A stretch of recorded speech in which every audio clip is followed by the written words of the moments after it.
बंदी छोड़ सतगुरु रामपाल जी परमेश्वर जी की जय हो। सत्साई भाई और बहनों, दया परमपिता परमेश्वर जी की, सारी सृष्टि के सर्जनहार सतगुरु रामपाल जी भगवान की, जिनके विशेष आशीर्वाद से, शुभ आशीर्वाद से आप और हम सभी सत्सेवक भाई बहन साध संगति से जुड़कर अपनी आत्मा के कल्याण हेतु गुरुदेव भगवान के अमर तत्व ज्ञान को आधार बनाकर हर प्रकार से मर्यादाओं में रहते हुए, संघर्ष करते हुए निरंतर भक्ति मार्ग पर आगे की ओर ही बढ़ रही हैं। भाई और बहनों, इस कलयुग की बिचली पीढ़ी में, इस घोर कलयुग में जहां चारों तरफ राग, द्वेष, ईर्ष्या, मान बढ़ाई, मनमुटाव, हिंसा, इन सभी बकवादों का जोर है, दबाव है, प्रेशर है, और उसके बावजूद हजारों की संख्या में हंस आत्माएं अपने गुरु को परमेश्वर मानकर, पूर्ण ब्रह्म परमात्मा मानकर, और ना सामाजिक दबाव का किसी प्रकार से कोई प्रेशर ले रहे हैं, ना किसी प्रकार की लोकलाज को मान रहे हैं, बस अपनी आत्मा का कल्याण देख रहे हैं और गुरुदेव भगवान की खुशी देख रहे हैं। क्योंकि गुरुदेव भगवान स्वयं कबीर परमेश्वर हैं और ये परमात्मा इस 21 ब्रह्मांड में, इस गंदे लोक में बिजनेस करने नहीं आते, कोई और काम धंधा करने नहीं आते। इनका केवल एक ही टारगेट होता है कि जितनी ज़्यादा हो सके और कम से कम समय में अपनी विशेष प्यारी आत्माओं तक ये संदेशा पहुंचा दूं, तत्व ज्ञान पहुंचा दूं, और हर प्रकार से उनको तैयार करके और सतलोक ले चलूं। और जो जो हंस आत्माएं अपने गुरुदेव को परमात्मा मानकर और उनके हृदय की बात को भली भांति समझकर, उनके सत्संग सुनकर और उनके वचन में रहते हुए अपने जीवन का एक ही लक्ष्य बना लेती हैं कि अब की बार 84 से पार, अब की बार 84 से पार, बस इसी बात से सतगुरु प्रसन्न होता है। तो उन आत्माओं का फिर गुरुदेव के अकाउंट में एक विशेष लेखा लिख दिया जाता है। क्योंकि भाई और बहनों, हम वापस सतलोक कब जाएंगे, कब हमारा वो समय आएगा, आप और हमें नहीं पता। लेकिन गुरुदेव भगवान अंतर्यामी, सबका लेखा जोखा रखने वाले, इन्होंने पहले ही लिखा हुआ है कि कब किस आत्मा की सजा पूरी होगी। क्योंकि हम यहां 21 ब्रह्मांड में सजा भोगने के लिए आए हुए हैं। सृष्टि रचना के माध्यम से हम सबको पता चल चुका है कि सतलोक में हमने क्या बहुत भयंकर गलती की थी। हम पतिव्रता पद से नीचे गिर गए थे। हम अपने परमपिता परमेश्वर को ना पहचान कर, ना जानकर, और इस काल के ऊपर, ज्योति निरंजन के ऊपर आस्था लगा बैठे थे। और ये हमें यहाँ बहला फुसलाकर, मीठा लोभ लालच देकर ले आया। और अब हम यहाँ किस प्रकार से दुखी हैं, महादुखी हैं, ये आप और हमसे बिल्कुल भी छुपा हुआ नहीं है। और अगर छुपा हुआ था काल प्रभाव से, तो गुरुदेव भगवान ने हमें सद्बुद्धि देकर, शास्त्रों से प्रमाण देकर, सत्संग कर करके उस बात से भली भांति रूबरू करवा दिया है। तो भाई और बहनों, गुरुदेव भगवान को पहले से पता है कि किस आत्मा की सजा पूरी हो चुकी है। और इस कलयुग की बिचली पीढ़ी में सतगुरु रामपाल जी भगवान के धरती पर सह शरीर रहते सहते केवल वही आत्माएं पार होंगी जिन आत्माओं की सजा काल लोक से पूरी हो चुकी है। क्योंकि हम यहाँ 21 ब्रह्मांड में जेल में हैं, जेल में, ये सतलोक की जेल है। और गुरुदेव ने बताया, सतलोक में यदि कोई आत्मा गलती करती है तो फिर उसको यहां जेल में सजा के लिए भेज दिया जाता है। और यहां हम चाहे ब्रह्मा विष्णु महेश बन जाएं, वो भी हम सजा भुगत रहे हैं बिना ज्ञान के। तो यदि कोई छोटा सा गांव का सरपंच बन जाए, वो भी अपने आप को बहुत ज्यादा खुशी मानता है, सुखी मानता है कि मेरे बराबर सुखी कोई नहीं है। लेकिन गुरुदेव का तत्व ज्ञान कहता है कि यदि हम यहां ब्रह्मा विष्णु महेश की भी पदवी प्राप्त कर लेते हैं, यहाँ के छोटे मोटे राजा महाराजा, प्रधानमंत्री, राष्ट्रपति तो छोड़ दीजिए, अगर हम ब्रह्मा विष्णु महेश की पदवी भी प्राप्त करते हैं तो वो भी हम सजा भोग रहे हैं, सजा। क्योंकि ब्रह्मा विष्णु महेश की पदवी प्राप्त करके हम कितनी बकवाद करेंगे, कितने अपने कर्म फोड़ेंगे, अपनी भक्ति को खर्च करेंगे। जो भक्ति हम मनुष्य जन्म प्राप्त करके इस पृथ्वी लोक पर करते हैं, उस भक्ति की शक्ति को हम ब्रह्मा विष्णु महेश बनकर बकवाद करके, राज्य भोग के, झूठा सुख भोग के काल का हम उसको बर्बाद करेंगे। और जब हमारे वो पुण्य समाप्त हो जाएंगे, जब ब्लेडर से हवा निकल जाएगी, गुब्बारे से हवा निकल जाएगी, फिर वो गुब्बारा झाड़ियों में जाके गिरता है, कांटे चुभते हैं, फटता है फिर वो।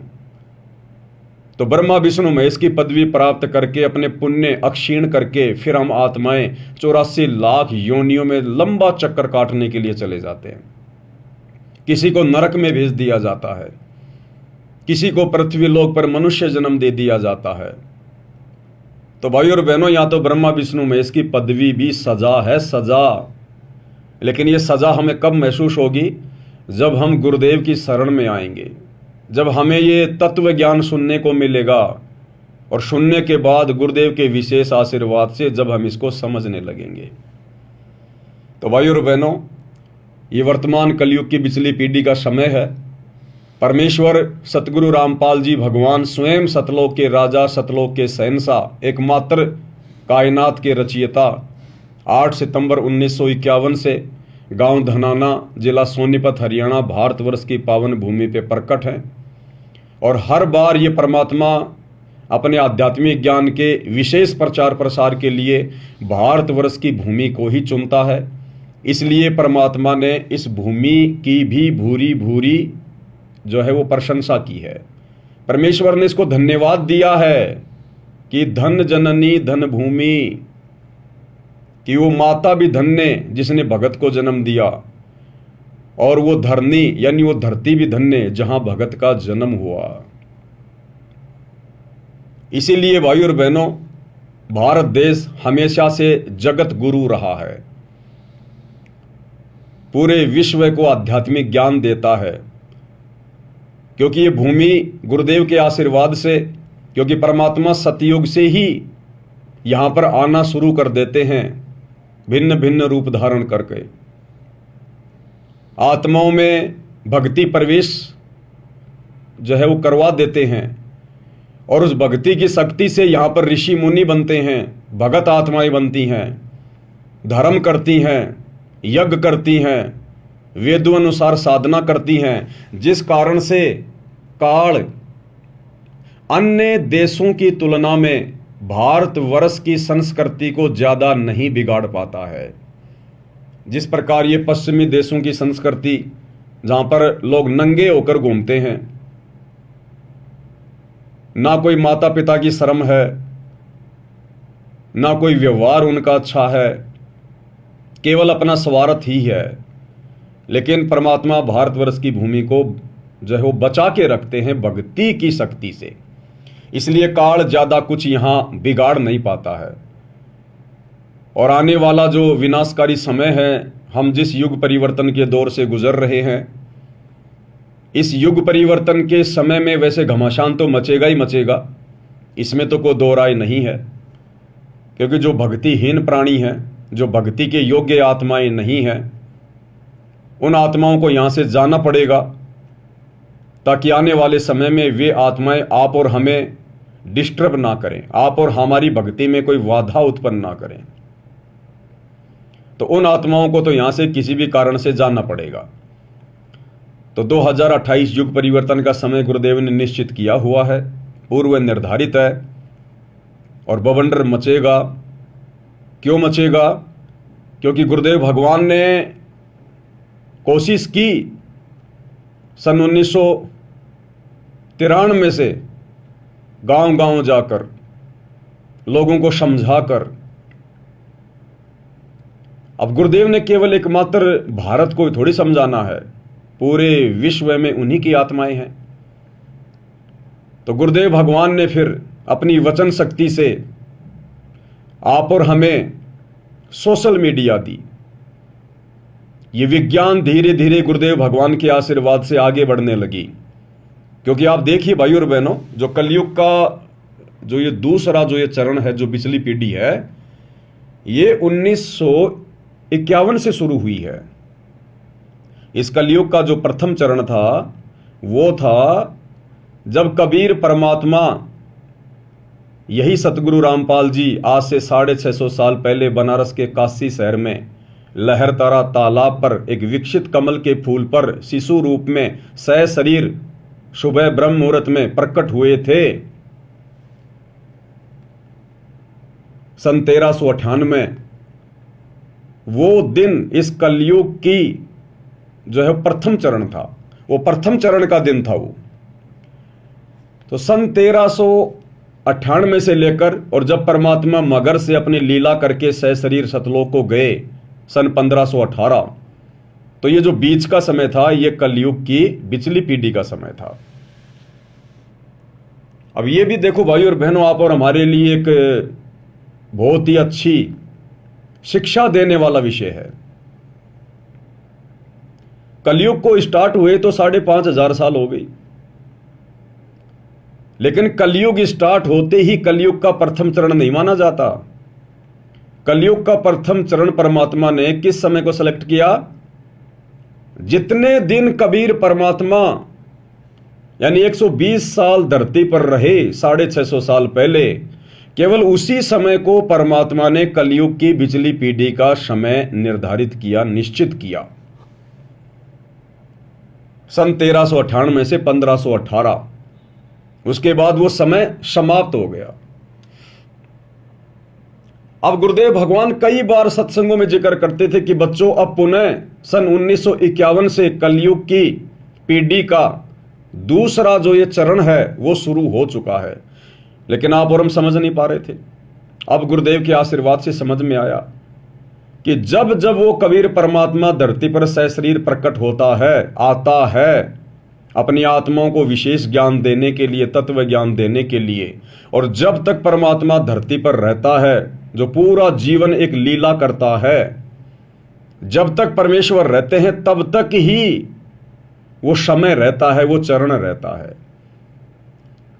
तो वर्तमान जो कलयुग की बिचली पीढ़ी चल रही है ये 8 सितंबर 1951 से शुरू हुई है, क्योंकि उस दिन कबीर परमेश्वर सतगुरु रामपाल जी सतलोक से सशरीर चलकर धरती पर प्रकट हुए। और जब तक गुरुदेव भगवान सशरीर संत रूप में धरती पर रहेंगे, उनके चरण कमल रहेंगे, तब तक ही कलयुग की दूसरी पीढ़ी का चरण रहेगा। इसलिए मोक्ष प्राप्त करने का सुनहरा अवसर, गोल्डन चांस केवल तब तक ही है जब तक सतगुरु रामपाल जी भगवान सशरीर धरती पर हैं। उसके बाद कलयुग की बिचली पीढ़ी का वो चरण समाप्त हो जाएगा। केवल ये मार्ग चलेगा, ये भक्ति चलेगी, लेकिन गुरुदेव के सतलोक गमन करने के बाद आत्माएं मोक्ष प्राप्त नहीं कर पाएंगी। इसलिए भाई और बहनों, आप और हमने ज्ञान को आधार बनाकर अपनी हर प्रकार की कमजोरियों को बाहर निकालकर और तन मन धन से सिर धड़ की बाजी गुरुदेव के चरणों में अपनी आत्मा के कल्याण के लिए लगा देनी है कि यो सौदा फिर नाही रे संतो, यो सौदा फिर नाही, और अब की बार 84 से पार। यानी अब हमने दाएं बाएं ऊपर नीचे देखना ही नहीं है। समाज, परिवार, रिश्तेदार, हमने उनकी उन ज्ञान विरुद्ध परंपराओं को, मर्यादाओं को, रीति रिवाजों को देखना ही नहीं है। आज भले दुनिया नाराज हो तो हो जाए, 100 बार हो जाए, 1,00,000 बार हो जाए, अब हमने गुरुदेव भगवान को नाराज होने का मौका नहीं देना है। रूठो चाहे जग सारा, पर रूठे ना परमेश्वर हमारा। भाई घर छूटो चाहे जग रूठो, चाहे रूठो ये संसारा हो, कौन सुनेगा मेरी काल लोक में, जय गुरु रूठ गया मेरा हो। इसलिए भाई और बहनों, अब हमारा केवल एक ही लक्ष्य होना चाहिए, एक ही टारगेट होना चाहिए कि अब की बार 84 से पार। हालांकि परमात्मा तो निश्चित करके आते ही हैं कि कितनी आत्माओं का मोक्ष होगा, कितनी आत्माओं का वो ठीक का समय आ चुका है, कितनी आत्माओं की काल लोक से सजा पूरी हो चुकी है, वो आत्मा तो जाएंगी ही जाएंगी। उन आत्माओं को चाहे काल कितना ही बिगाड़ने का प्रयास करे, कितना ही डराने का, धमकाने का, तोड़ने का प्रयास करे, उन आत्माओं पर गुरु की विशेष रजा होने के कारण काल अंत में उनका कुछ नहीं कर पाएगा। उनको तो परमात्मा ने एन केन और प्रकरण लेकर ही जाना है, एट द कॉस्ट, किसी भी कीमत पर। लेकिन ये सुनहरा मौका उन आत्माओं के पास भी है। वो आत्माएं भी अपनी सजा कंप्लीट करवा सकती हैं, जिनकी थोड़ी बहुत सजा अभी भी बाकी है, रह रही है। क्योंकि गुरुदेव ने बताया, गरीब निर्गुण सरगुण एक है, दूजा ब्रह्म विकार, और निर्गुण साहिब एक है, सरगुण संत विचार। कुछ ऐसी वाणी है मालिक की। यानी ये कबीर परमात्मा सतगुरु रामपाल जी जब निर्गुण रूप में सतलोक में बैठे रहते हैं, सारी सृष्टि का संचालन करते हैं एक जगह बैठकर, उस समय ये परमात्मा इस 21 ब्रह्मांड की आत्माओं को और अक्षर पुरुष के 7 संख ब्रह्मांड की आत्माओं को केवल उनके भाग्य के अनुसार ही सुख या दुख प्रदान करता है। अगर किसी के भाग्य में दुख है तो सतलोक में बैठा हुआ यह कबीर परमात्मा सतगुरु रामपाल जी उसे सुखी नहीं कर सकता।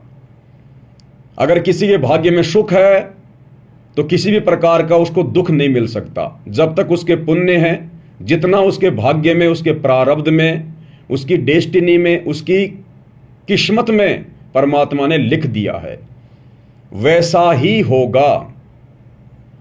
लेकिन जब वो निर्गुण रूप में सतलोक में बैठा हुआ कबीर भगवान सतगुरु रामपाल जी जब सरगुण रूप में, संत रूप में, सतगुरु रूप में, तत्वदर्शी संत के रूप में धरती पर प्रकट होते हैं, उस समय वो परमात्मा हम आत्माओं के भाग्य को चेंज भी कर सकता है, हमारे भाग्य में लिखे हुए दुखों को सुखों में तब्दील कर सकता है, हमें भाग्य से अधिक दे सकता है। इसलिए आज उन आत्माओं के पास भी मौका है जिन आत्माओं की अभी काल लोक से सजा पूरी नहीं हुई है। इसलिए हम सभी ने सिर धड़ की बाजी लगानी है, क्योंकि ना तो मुझे पता क्या वास्तव में मेरा समय आ चुका है, क्या ये मेरा लास्ट जन्म है। ये बात ना तो मुझे पूरी तरह से पता है, ना आपको पूरी तरह से पता है। यानी ना तो उन भक्तों को पता जिनकी सजा का समय पूरा हो चुका है, और ना उनको पता जिनकी सजा थोड़ी बहुत पूरी है। इसलिए कोशिश सबने सिर धड़ की बाजी लगाकर करनी है। इसलिए भाइयों और बहनों, ये अंतिम दांव है, अंतिम चांस है। और इस समय यदि हम रह गए किसी भी कारण से, कारण तो आप और हमारी कमजोरी होगा, दूसरा तो कोई कारण होगा ही नहीं।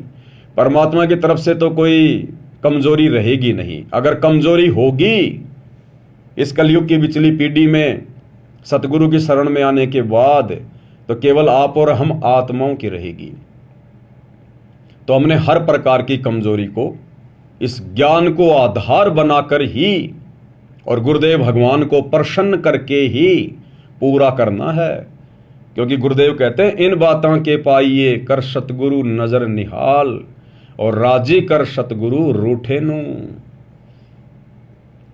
हमने जिस सतगुरु को शतलोक में नाराज कर दिया था, कभी अनंत करोड़ युगों पहले, जब हमने काल के ऊपर आस्था प्रकट की थी, जब हम पतिव्रता धर्म से उस पद से नीचे गिर गए थे, तो उस समय हमने सतगुरु को नाराज किया था। आज वही सतगुरु कबीर साहेब सतगुरु रामपाल जी धरती पर आप और हमें लेने आए हैं। इसलिए आज हमने उनको प्रसन्न करना है, उस रूठे हुए सतगुरु को पुनः प्रसन्न करना है, राजी करना है, ताकि वे हमें अपने साथ अपने शब्द स्वरूपी विमान में बैठाकर वापस घर ले चलें। जिस घर जाने के लिए, जिस घर की प्राप्ति के लिए और आज से पहले आप और हम आत्माओं ने ही, जिनका सतयुग में भी जन्म हुआ, त्रेता में भी हुआ, द्वापर में भी हुआ, आप और हम आत्माओं ने ना जाने क्या क्या यत्न और प्रयत्न किए। परमात्मा कहते हैं ना, या गिद्दड़ वाली रात 84, यानी एक गिद्दड़ होता है वो कुएं में गिर जाता है, झेरे कुएं में। अब जंगल में कौन सुना है उसकी आवाज, और कुआं भी गहरा, और वो बहुत ज्यादा वो प्रयास करता है बाहर निकलने का, लंबी लंबी वो छलांगा मारता है। या गिद्दड़ वाली रैन 84, आन पड़या हूं झेरे में, ऊंची ऊंची लाई छलांगा, यतन किए बहुतेरे में। तो वो गिद्दड़ बहुत ज्यादा यत्न करता है, प्रयत्न करता है, चिल्लाता है, चीखता है कि शायद कोई मेरी मदद कर दे, मैं यहां से बाहर निकल जाऊं। लेकिन वो इतनी ऊंची छलांग नहीं लगा पाता कि कुएं से बाहर निकल जाए, और सुनने वाला भी वहां कोई नहीं। अंत में उसको वहां भूखा प्यासा मरना पड़ता है, उसकी दुर्गति होती है, तड़प तड़प के मरता है वो गिद्दड़ जो जंगल में किसी गहरे कुएं में गिर जाता है। तो आप और हम इस 21 ब्रह्मांड रूपी काल के झेरे कुएं में गिरे हुए हैं। और गुरुदेव ने कहा कि पुण्यात्माओं, सतयुग से लेकर त्रेता द्वापर में युगों युगों तुम लोगों ने इस झेरे कुएं से बाहर निकलने के लिए बहुत यत्न किए, प्रयत्न किए, घर छोड़ा, बाल बच्चे छोड़े, संपत्ति छोड़ी, वैराग्य धारण किया, साधु बने, कभी संत बने, कभी जंगल में गए, कभी गुफाओं में गए, अपना शरीर गाड़ दिया, लेकिन तुम इस झेरे कुएं से बाहर निकल ना पाए, क्योंकि रास्ता नहीं था, मार्ग नहीं था, विकल्प नहीं था। गुरुदेव कहते हैं ना कि लकड़ी की कुल्हाड़ी से यदि आप किसी पेड़ को काटना चाहोगे वो नहीं कटेगा, इम्पॉसिबल। उसके लिए तो लोहे की तीखी कुल्हाड़ी चाहिए, यानी साधन भी बिल्कुल परफेक्ट चाहिए। इस झेरे कुएं 21 ब्रह्मांड से निकलने के लिए हमें भक्ति मार्ग चाहिए, सच्चा सतगुरु चाहिए, मार्गदर्शक चाहिए, और वे हमें जो विधि बताएं, जो भक्ति रूपी जो कुल्हाड़ी वो हमें दें, उसके बाद हमने इस काल के पैरों पे जो है वो प्रहार करना है, तब हम यहां से बाहर निकल सकते हैं। तो आज भाई और बहनों, आप और हमारा वो समय आ गया। आज आप और हमारा सौभाग्य जो उन आत्माओं को नहीं प्राप्त हुआ जिनकी लाखों लाखों वर्ष की उम्र हुआ करती थी, और पूरा पूरा जीवन नंगे प्यासे रह के बेचारे परमात्मा प्राप्ति के लिए यत्न कर रहे थे, लेकिन झेरे कुएं से बाहर नहीं निकल पाए। तो आज आप और हमारा वो सौभाग्य, आज हमें वो मार्गदर्शक मिल गया, सच्चा सतगुरु मिल गया, और यहां से बाहर निकलने का कंप्लीट कोर्स दे दिया। तो अब यदि कोई कमजोरी रहेगी तो केवल आप और हम भगत आत्माओं की रहेगी, भगवान की कोई कमजोरी किसी प्रकार की नहीं है। इसलिए भाई और बहनों, हमने कोशिश करनी है सबसे पहले आप और हमारे लिए केवल भक्ति, गुरुदेव भगवान की सेवा, उनकी पूजा, यानी सेवा पूजा भक्ति यही है कि गुरुदेव ने हमें जो भक्ति की खुराक दे दी है, हमने उसको टाइम टू टाइम, और जो विधि गुरुदेव ने बता दी है उस विधि से हमने लेते रहना है। और कुछ भी हो जाए, कितना ही बड़ा संकट आता दिखाई दे और मान लीजिए आ भी जाए, तो भी हमने भक्ति मार्ग से दूरी नहीं बनानी। अपने मन में किसी प्रकार का कोई दोष पैदा नहीं होने देना, चाहे पूरा परिवार क्यों ना खत्म हो जाए, क्योंकि ये परिवार ना जाने कितनी बार खत्म हो चुके हमारे, कोई पहली बार थोड़ी होगा। अगर होना होगा, वैसे तो सतगुरु की शरण में आने के बाद कांटा भी नहीं लगता। गुरुदेव कहते हैं अगर मर्यादा में रहोगे तो, अगर विश्वास तुम्हारा पक्का है तो कांटा भी नहीं लगने देगा परमात्मा। ये तो कांटे निकालने वाला भगवान है, कांटे चुभाने वाला थोड़ी है। लेकिन किसी कारण से हो सकता है हमारे हित में, हमारे भले में, वो सूली की सजा मान लो अगर कांटे में वो टल रही है, ऐसी कोई आपत्ति, कोई परेशानी भी आ जाए, तो भी हमने अपने विश्वास को, गुरुदेव के ज्ञान को आधार बनाकर डगमग नहीं होने देना।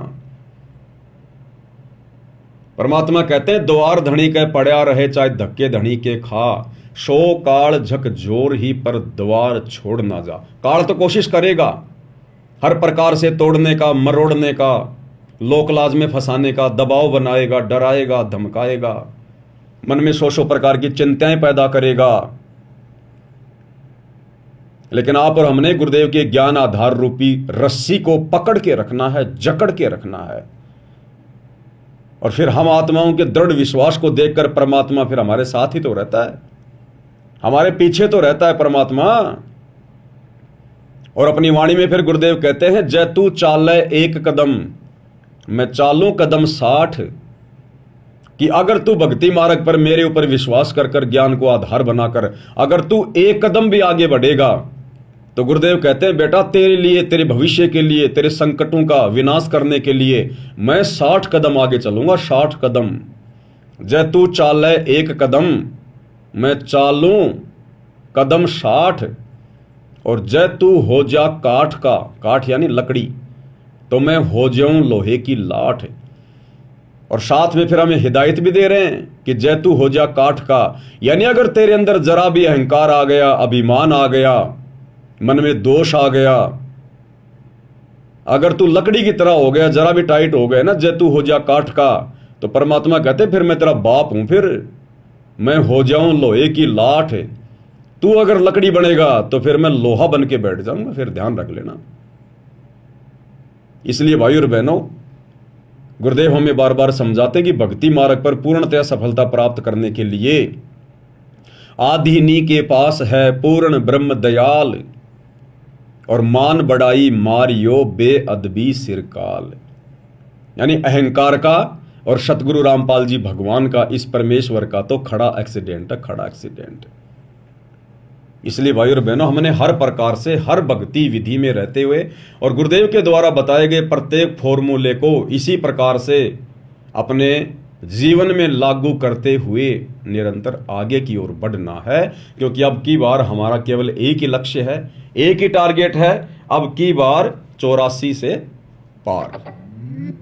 तो भाई और बहनों, गुरुदेव भगवान के विशेष आशीर्वाद से, उनकी रजा से विशेष संदेशों के ऊपर वीडियो बनाने की श्रृंखला जारी है। आज इसी श्रृंखला में विशेष संदेश नंबर 13 का एपिसोड नंबर 11 है।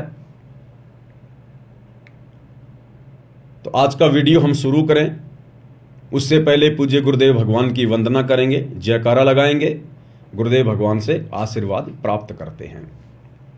बंदी छोड़ सतगुरु रामपाल जी भगवान की जय हो।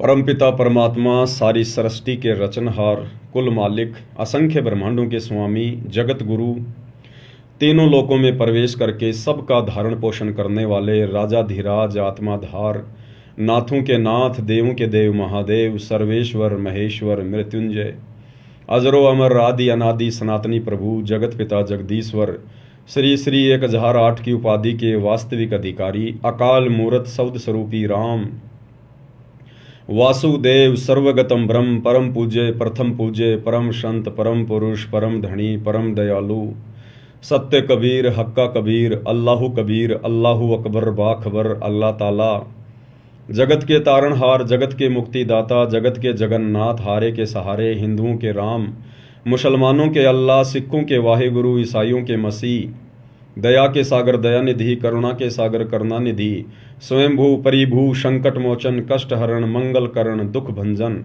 अविगत कबीर, निर्विकार निर्विषम परमात्मा, अलय अलेख सतगुरु, आदि अनादि सतगुरु, असली मर्यादा पुरुषोत्तम, असली राम, असली कृष्ण, असली घनश्याम, असली मुरारी, राजाओं के राजा, महाराजाओं के महाराजा, शहंशाहों के शहंशाह, सम्राटों के सम्राट, भगवानों के भगवान, अल्लाहों के अल्लाह, प्रभुओं के प्रभु, मसीहाओं के मसीह, सच्चे वाहेगुरु, बाबाओं के बाबा, पीरों के पीर, सेठों के सेठ, जगत सेठ, सावलसा सेठ, सर्वगुण संपन्न, अनंत कोटि कलाओं के स्वामी, अनंत कोटि ब्रह्मांडों के नायक, योगियों में महायोगी, ध्यानियों में महाध्यानी, सिद्धों में परम सिद्ध, ज्ञानियों में तत्वज्ञानी, ब्रह्म ज्ञानी, महाज्ञानी, परम ज्ञानी, सर्वश्रेष्ठ ज्ञानी, विज्ञानी, युवा कबीर, समर्थ कबीर, असमवात, अमित ओजा, सच्चे रहनुमा, करीम अल्लाह, सुभान अल्लाह, दुनिया के अंतिम पैगंबर 8 सितंबर 1951 से गांव धनाना, जिला सोनीपत, हरियाणा, भारतवर्ष की पावन भूमि पे प्रकट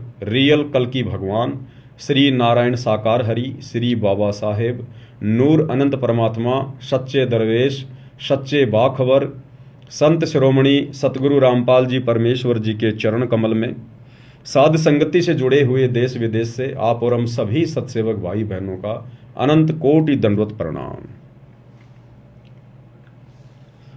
तो भाई और बहनों, गुरुदेव भगवान की विशेष रजा और उनकी विशेष रजा का विशेष संदेशों के माध्यम से विशेष फायदा उनकी विशेष आत्माएं ही उठा सकती हैं। और वो भाई बहन तमाम विशेष आत्माओं की श्रेणी में हैं, संज्ञा में हैं, जिनको गुरुदेव भगवान ने बरवाला कांड के बाद अपना विशेष आशीर्वाद देकर साध संगति से जोड़ रखा है। और साध संगति से जुड़कर जो आत्माएं धीरे धीरे अपने आप को मरा हुआ समझने लग रही हैं,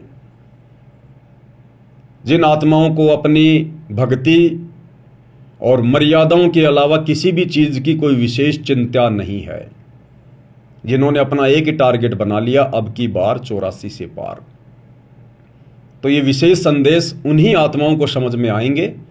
अन्य भाई बहन इन गुरुदेव भगवान की ज्ञान आधारित बातों को सुनकर भी, क्योंकि आप और हम दो कोटि के जीव अगर कुछ भी बोलते हैं तो गुरुदेव के ज्ञान को सामने रख के बोलते हैं, क्योंकि आप और हमारे पास में कुछ भी नहीं है, कुछ भी। लेकिन गुरुदेव ने हमें बहुत कुछ बना दिया, बहुत कुछ। यहां के शंकराचार्यों से सैकड़ों गुना ऊपर बना दिया परमात्मा ने। इसलिए परमेश्वर ने साध संगति के माध्यम से आप और हमें अधिकार दिया है, आशीर्वाद दिया है, दृढ़ता प्रदान करने का, कि सत्संग में बूटे साधु एक से एक अगाधु, नर उनकी शरणा लाग जिनकी झुकी तड़े ने डाली। गुरुदेव कहते हैं कि अपने गुरु के सत्संग सुनने के बाद अपने भगत भाई बहनों के बीच में बैठकर, और विशेषकर उन भक्तों के बीच में मंडली बनाकर बैठना चाहिए जो भगत भाई बहन काफी समय से भक्ति मार्ग से जुड़े हुए हैं, जो पुराने भगत भाई बहन हैं। उनके बीच में बैठने से परमात्मा की चर्चा होगी और बहुत सारे भक्ति के नए नए कंसेप्ट निकलकर सामने आएंगे।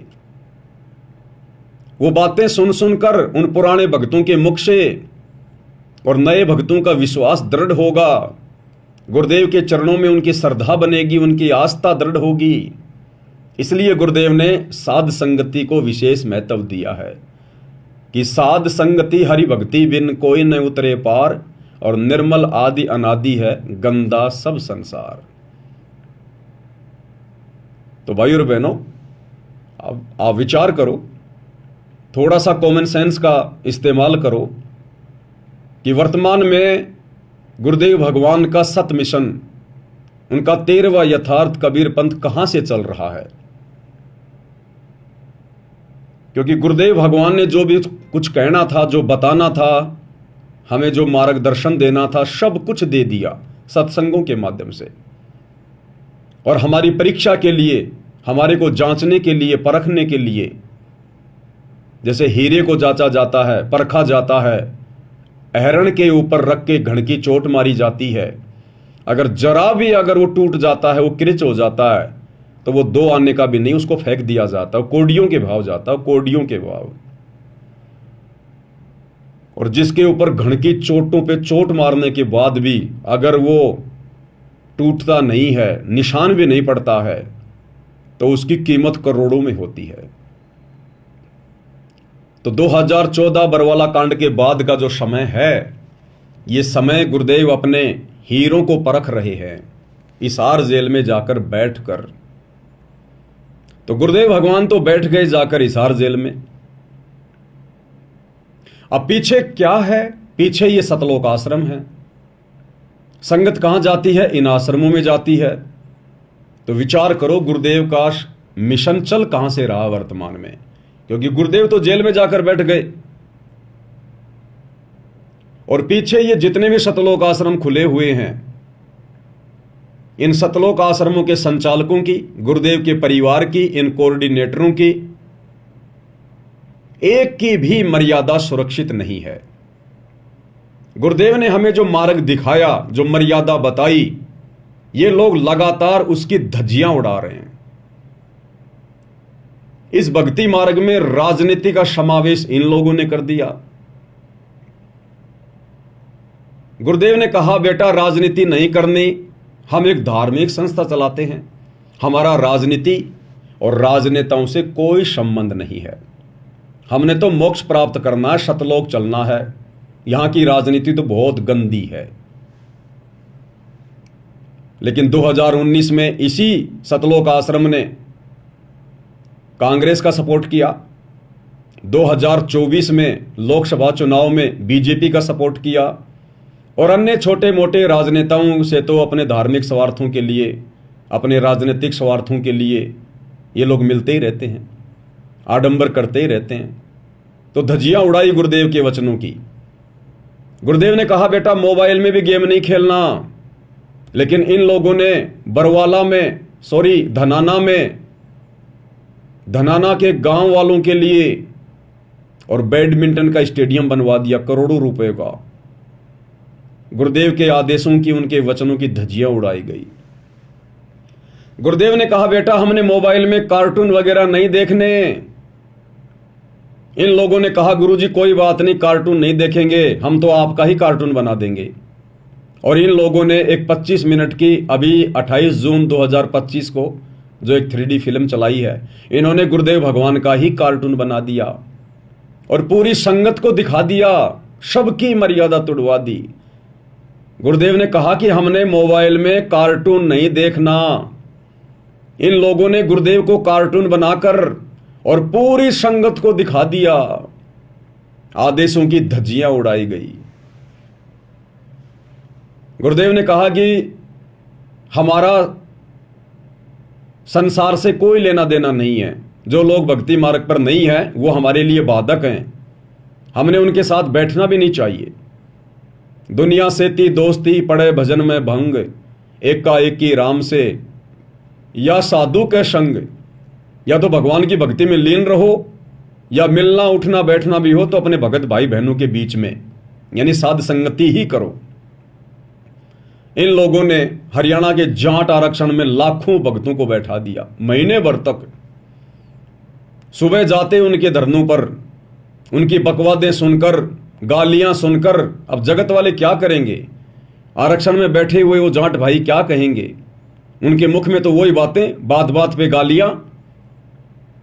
एक समय ये दास, बरवाला कांड हुआ ही था, उस समय ये दास हरियाणा के रोहतक में चला गया, जींद चौराहे पर, जहां पर एक नामदान सेंटर खुला हुआ था, जिसका संचालन हरियाणा का स्टेट कोऑर्डिनेटर अमन गोदारा कर रहा था। अमन गोदारा का वहां पर मकान है जींद चौराहे के पास। तो मैं चला गया वहां पर। अब शाम को ये 4-5 भगत वहां बैठे, सर्दियों का समय था, आग जला रखी थी, हाथ पैर सेक रहे थे, भक्ति की कोई बात नहीं, सांसारिक बातें, और वो भी आपस में गालियां निकाल निकाल के, मां बहन की आपस में, और सारे के सारे सारनामी और स्टेट कोऑर्डिनेटर। तो दास को थोड़ा अच्छा नहीं लगा, मैंने टोक दिया। मैंने कहा, भगत जी आप ये क्या कर रहे हो? आप तो बड़े पुराने पुराने भगत हो। अमन गोदारा जी, आप तो कहा करते थे कि जब मैं खेतों में, जब मैं ट्रैक्टर चलाया करता था, उस समय गुरुजी तो कई बार मेरे पास खेत में आ जाया करते थे, मैं ट्रैक्टर को रोक के फिर बैठ के बात किया करता था। इतने पुराने समय से मैं गुरुजी से जुड़ा हुआ हूं। और दास ने कहा कि आप लोग गालियां निकाल निकाल के बातें कर रहे हो, क्या गुरुदेव ने कभी बताया? ऐसी घटिया कभी शिक्षा दी गुरुदेव ने? तो हरियाणा का स्टेट कोऑर्डिनेटर अमन गोदारा मुझे बोला कि रे बागड़ी, बागड़ी यानी जो राजस्थान के लोग होते हैं उनको बागड़ी कहते हैं। बोला, रे बागड़ी तने बेरा को न्या। भाई किस बात का? बोले, ये हमारे हरियाणा की लैंग्वेज है, अरे या हेल्पिंग वर्ब है, जिसने तू गाड़ी कवे है ना, ये तो हरियाणा की भाषा में हेल्पिंग वर्ब है, हेल्पिंग वर्ब। इनके बिना तो हमारी बात ही पूरी ना होती। जब तक दो चार गाड़ियां ना निकाल लें तब तक तुम्हारा सेंटेंस पूरा नहीं होता। तो जिसने तू गाड़ियां कवे है ना, ये तो हमारी हरियाणा की भाषा में हेल्पिंग वर्ब है। तो दास ने कहा कि भगत जी, जगत वालों के लिए तो हेल्पिंग वर्ब हो सकती है, लेकिन तुम अब जगत वाले थोड़ी रहे हो, तुम तो भगत बन गए। और तुम यदि इन हेल्पिंग वर्बों का अभी भी यूज करोगे तो हमारे जैसे छोटे मोटे भगत क्या सीखेंगे, अन्य नए भक्तों पे क्या असर पड़ेगा। बोले बाढ़ में जाओ, पढ़ो तो पढ़ो, बोले हमने के लिए कोई ठेकेदारी ले रखी से। तो ये हाल था भाई और बहनों इन बड़े बड़े कोऑर्डिनेटरों का। इसलिए दास इनको जड़ से जानता है, इन सभी लोगों को जड़ से। परमात्मा ने मुझे मौका दिया इन लोगों की संगति करने का। 2013 में जैसे ही गुरुदेव भगवान ने मेरे ऊपर नाम दीक्षा की रजा बख्शी, तो मुझे पता चला कि भाई यहां तो सेवा भी मिलती है। तो मैं बाथरूम में चला गया। मैंने कहा भाई बाथरूम की सेवा लेंगे, सेवा करनी है फिर ढंग से करेंगे। तो बाथरूम वाले भाई बोले ऐसे बाथरूम की सेवा नहीं मिलती। बोले बाथरूम की सेवा और जूता घर की सेवा ये विशेष सेवा है, इस सेवा को करने से आधी नहीं आती है, और इस सेवा के लिए भाई गुरुदेव से प्रार्थना करनी पड़ती है डायरेक्ट। तो मैंने कहा वो कैसे होगी। बोला शाम को गुरुजी दर्शन देंगे, उस समय जाना और गुरुजी से प्रार्थना कर लेना, अगर गुरुजी यस कर दें तो आ जाना, नाम लिखवा देना। मैंने कहा ठीक है भाई। दास शाम को लाइन में लग गया। वैसे गया था दास, समागम में नहीं गया था, आड़े दिन गया था। उस समय समागम नहीं था बरवाला में, और किसी भगत को नाम दीक्षा वगैरह लेनी थी, तो मैं फ्री था। तो मेरे को फ़ोन किया गया, बोले भगत जी आप जाओगे क्या उनके साथ में। मैं तो तैयार हो गया तुरंत, मैं चलो भाई। तो वैसे गए थे। तो शाम को 4 साढ़े 4 बजे के बाद में अनाउंसमेंट हुआ कि जिन जिन भगत आत्माओं ने सतगुरुदेव जी के दर्शन करने हैं वो कृपया लाइन लगा लें। तो दास भी लाइन में लग गया दौड़ के। नंबर आया तो अब उस समय तो भाई और बहनों देखो हमारी भी बुद्धि इतनी काम कर रही थी, हम भी उस दाढ़ी मूंछ वाली फोटो को ही परमात्मा मान रहे थे। हालांकि गुरुदेव का जो दर्जा था हमारी नजरों में दाढ़ी मूंछ वाले से नीचे नहीं था, लेकिन बस वो गुलाम मिला सा ज्ञान था।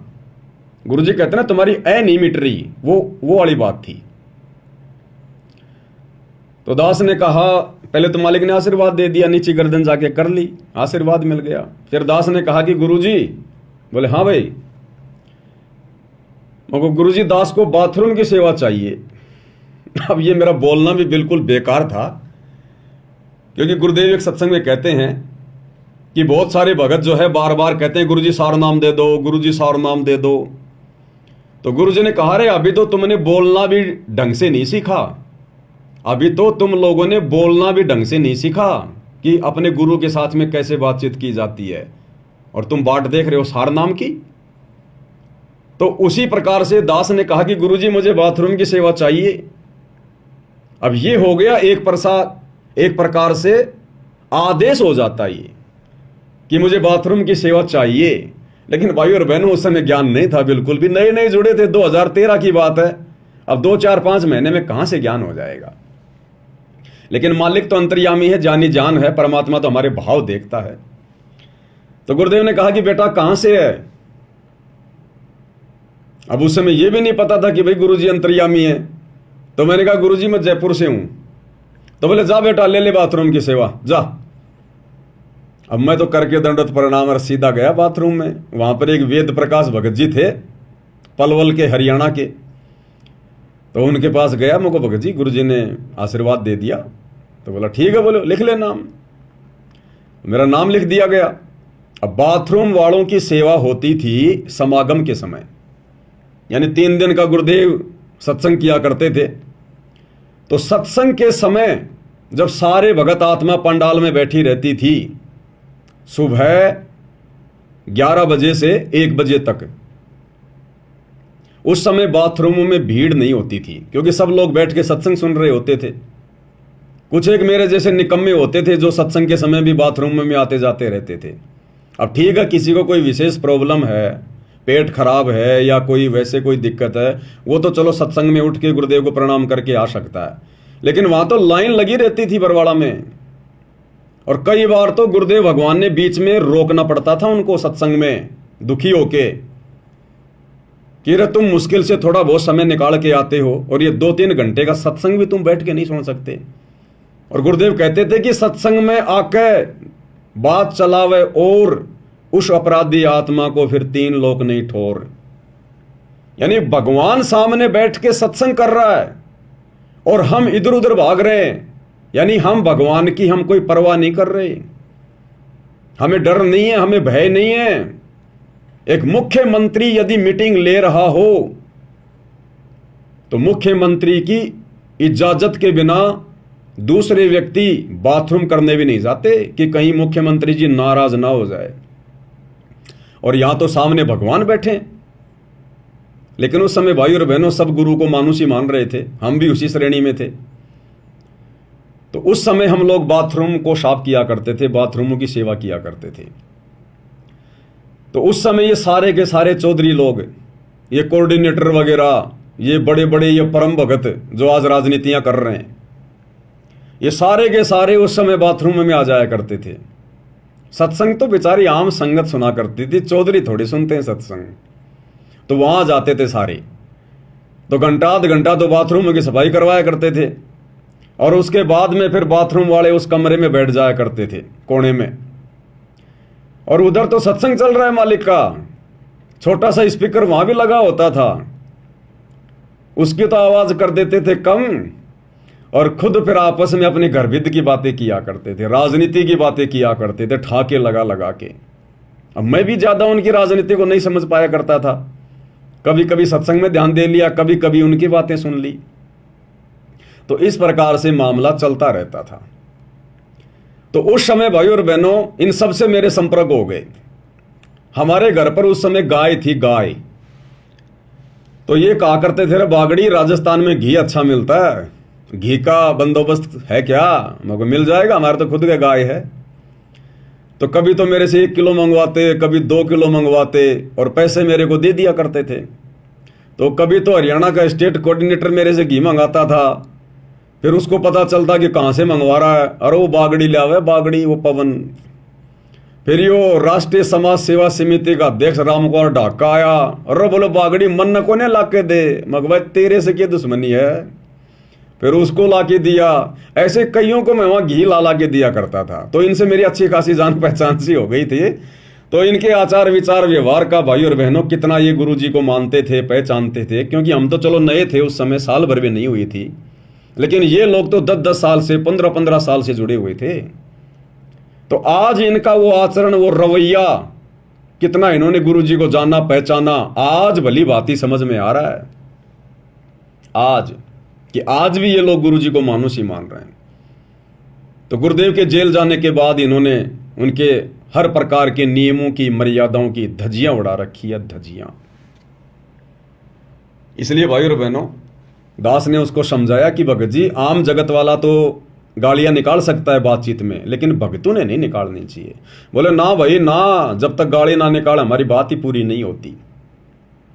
तो इस प्रकार से भाई और बहनों, दास पहले इनकी कुसंगति का शिकार था और शायद परमात्मा ने इसीलिए दास को इनके नजदीक जाने का मौका दिया, ताकि आगे चलकर परमात्मा ने बरवाला कांड के बाद में दास को निमित्त बनाना था, निमित्त साध संगतियों के लिए।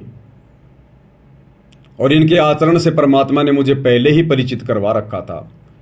और उसके बाद जब ये सरेआम गलतियां करने लग गए गुरुदेव की गैर हाजिरी में, तो फिर तो विश्वास दृढ़ हो गया कि ये तो वास्तव में बकवादी आदमी है, ये तो काल की आत्माएं हैं, ये सतगुरु के अंश नहीं है, खाली दिखावे के भगत हैं, दिखावे के भगत हैं।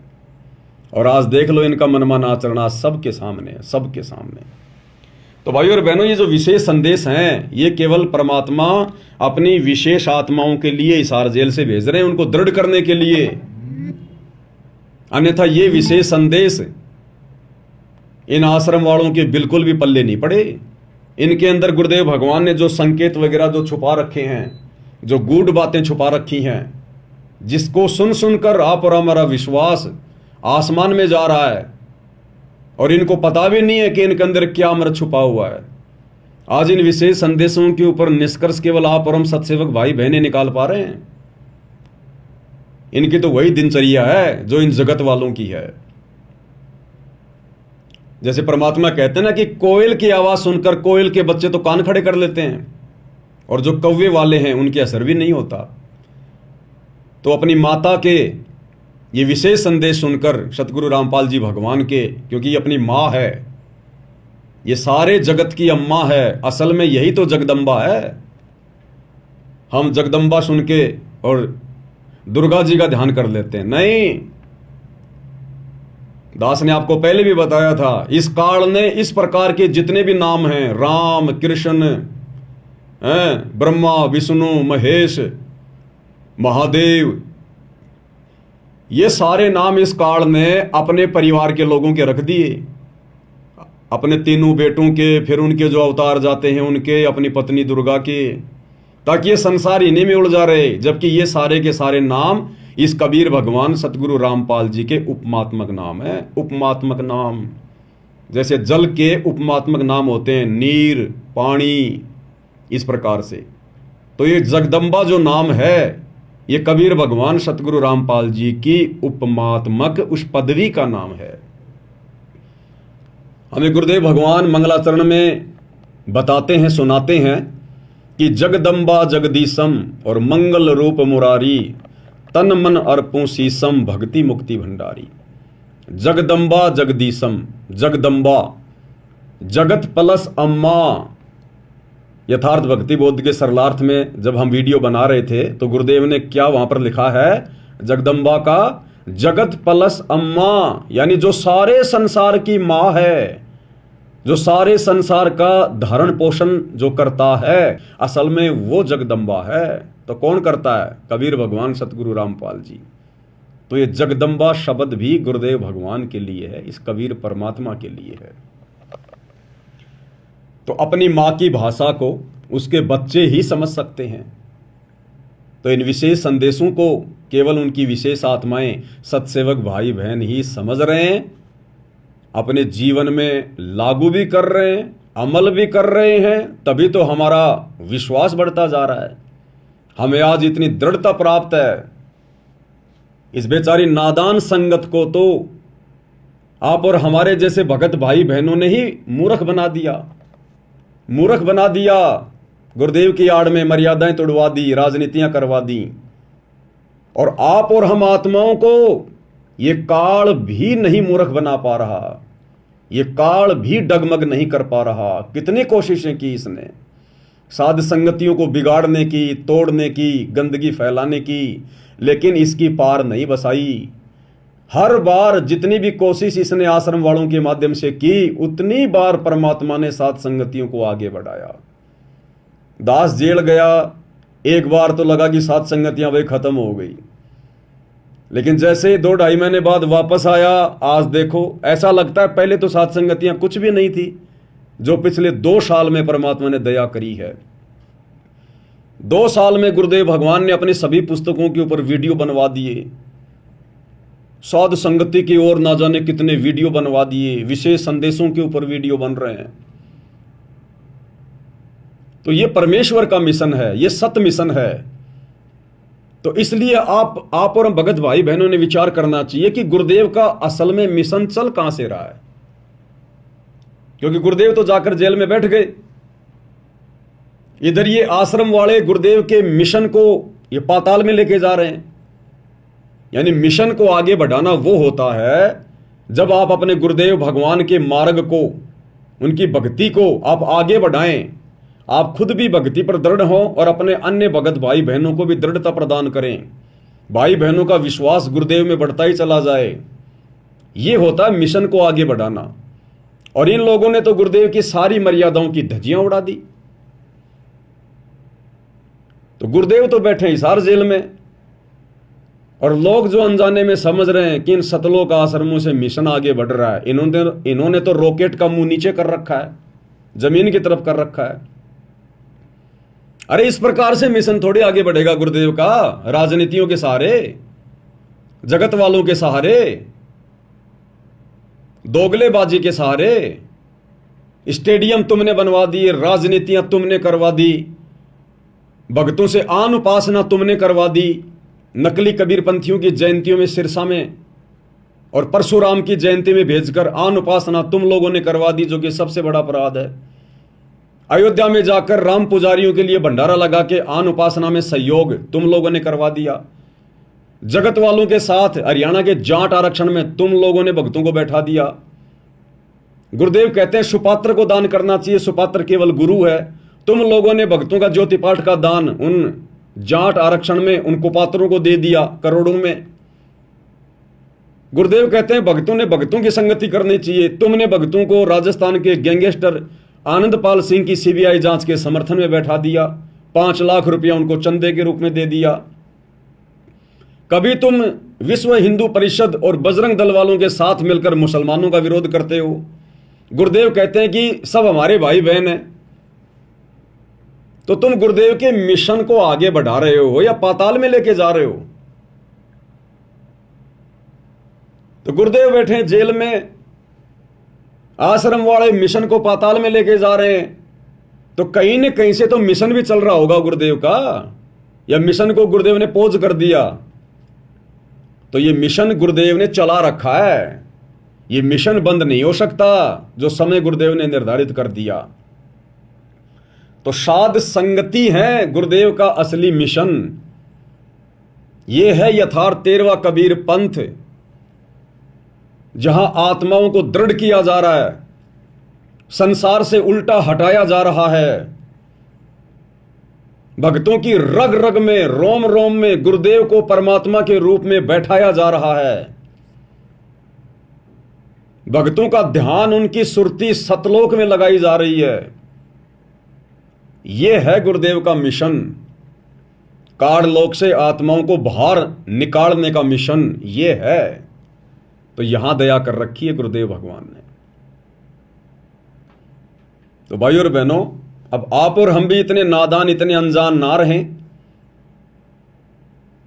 ये काल ज्यों ज्यों समय आगे बढ़ेगा भी ये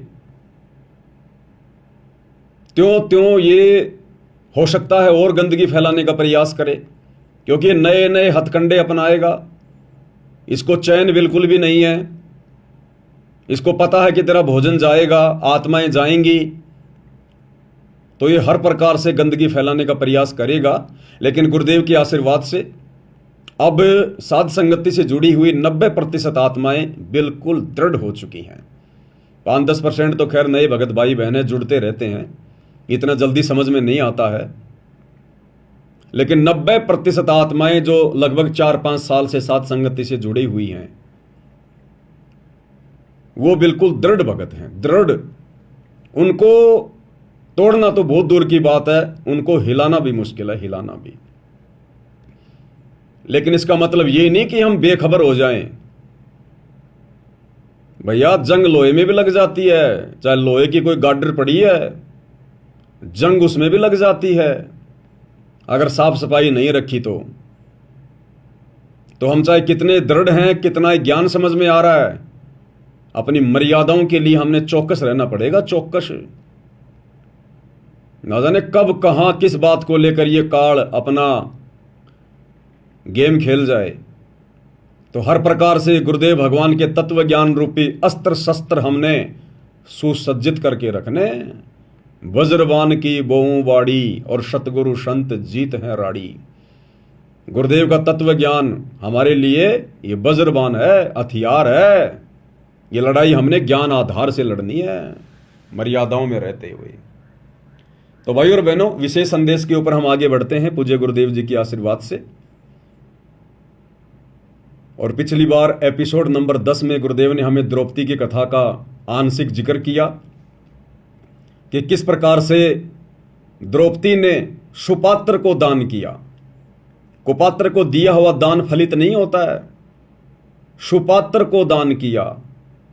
कबीर परमेश्वर सतगुरु रामपाल जी अंधे महात्मा का रूप बनाकर अपनी आत्मा के भविष्य को देखते हुए कि आगे चलकर इसके ऊपर ऐसा संकट आएगा, और परमेश्वर कहते हैं कि गैल गैल लाग्या फिरूं जब तक धरती आकाश, गोता मारूं स्वर्ग में जा बैठूं पाताल। जो जन मेरी शरण है ताका हूं मैं दास, और गैल गैल लाग्या फिरूं जब तक धरती आकाश। तो ये द्रौपदी वाली आत्मा किसी युग में सतगुरु रामपाल जी भगवान की शिष्या थी या उनकी शिष्य थी, स्त्री थी या पुरुष थी, और मालिक को पता था कि आने वाले समय में इसके ऊपर ऐसे ऐसी आपत्ति आएगी। तो जिन आत्माओं के पास में भक्ति धन होता है, परमात्मा उन आत्माओं की रक्षा करता ही करता है, चाहे वो उनकी शरण में हो या ना हो।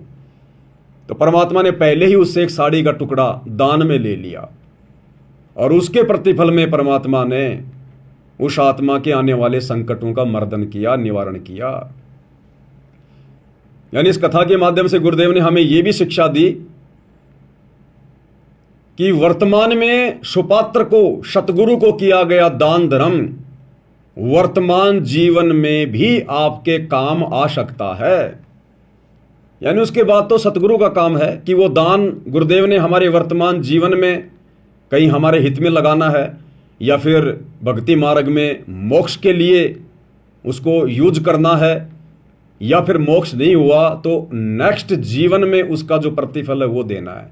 वो तो सतगुरु को समर्पित करने के बाद सतगुरु का काम है कि वो कैसे उसका यूटिलाइज करेंगे, वो क्या करेंगे।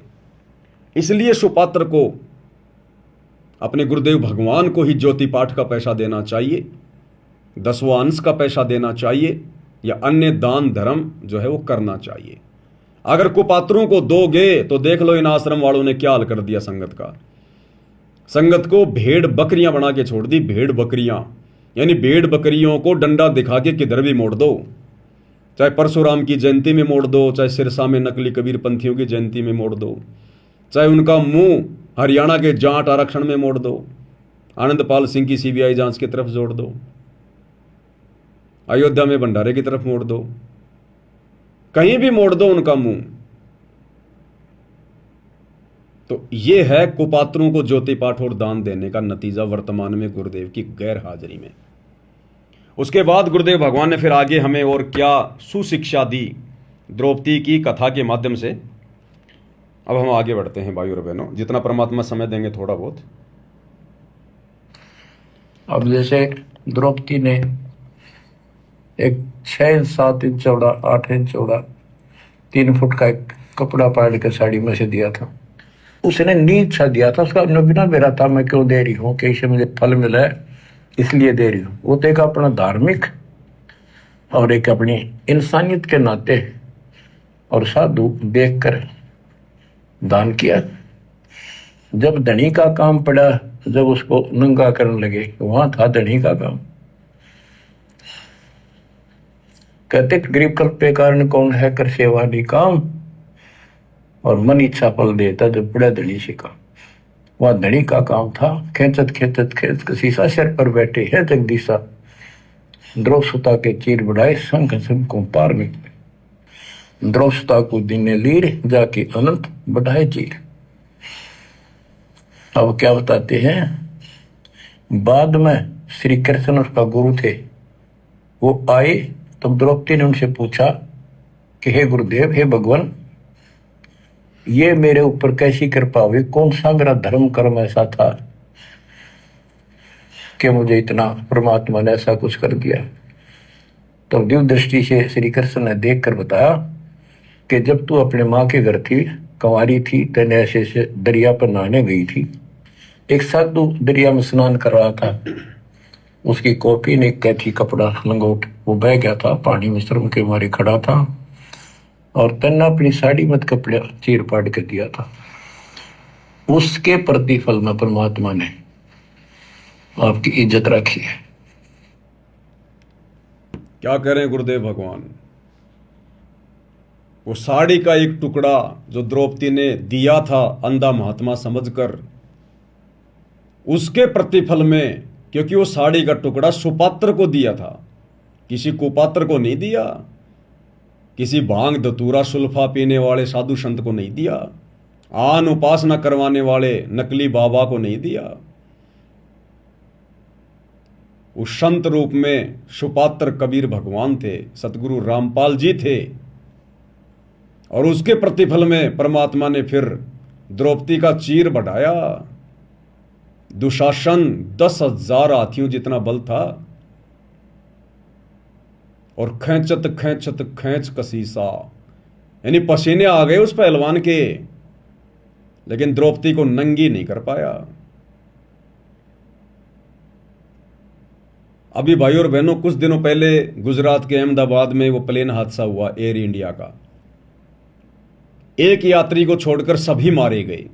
वो एक क्यों बच गया? अब दुनिया के लिए तो वो रहस्य है, दुनिया के लिए तो वो हीरो बन गया कि ये बच गया, बड़ा सौभाग्यशाली, इसकी किस्मत ने जोर दे दिया।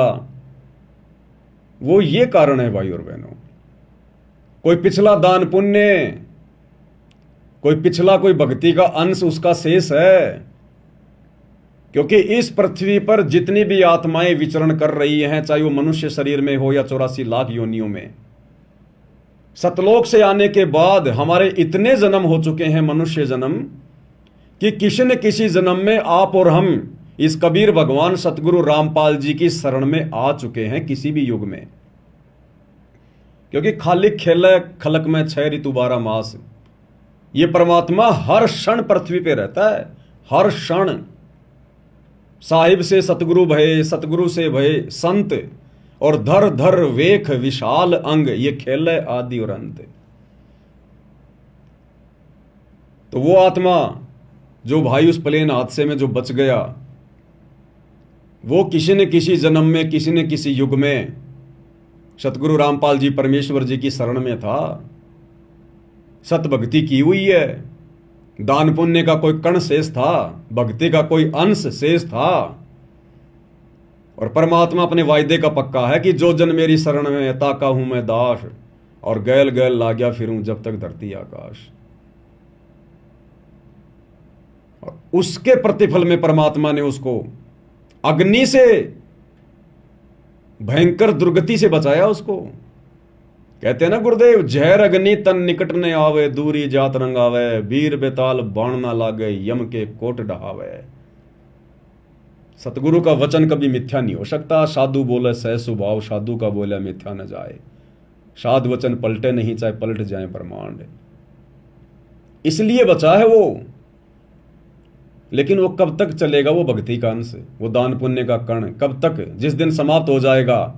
आज तो प्लेन हादसे से बच गया, कल को घर बैठा बैठा मर जाएगा, हार्ट अटैक से मर जाएगा, कोई लड़ाई झगड़े में मर जाएगा, किसी बीमारी से मर जाएगा, और कोई गाड़ी के एक्सीडेंट में मर जाएगा। कब तक बचेगा? अमर थोड़ी हो गया। अगर सतगुरु रामपाल जी भगवान की दोबारा से शरण में नहीं आया और शत भक्ति रूपी चार्जर दोबारा से नहीं लगाया, तो दुर्गति तो होनी है। तो दुनिया की नजरों में तो वो हीरो बन गया, लेकिन आप और हमारी नजरों में तो जीरो है, जीरो। क्योंकि हमें तो हकीकत का पता है ना। और गुरुदेव क्या कह रहे हैं फिर आगे, कि द्रौपदी ने वो साड़ी का एक टुकड़ा, और उसके प्रतिफल में परमात्मा ने उसका चीर बढ़ाया। अब भाई और बहनों, हर सत्संग में परमात्मा सारी बातें खोल खोल कर समय भाव के चलते नहीं बता पाते हैं।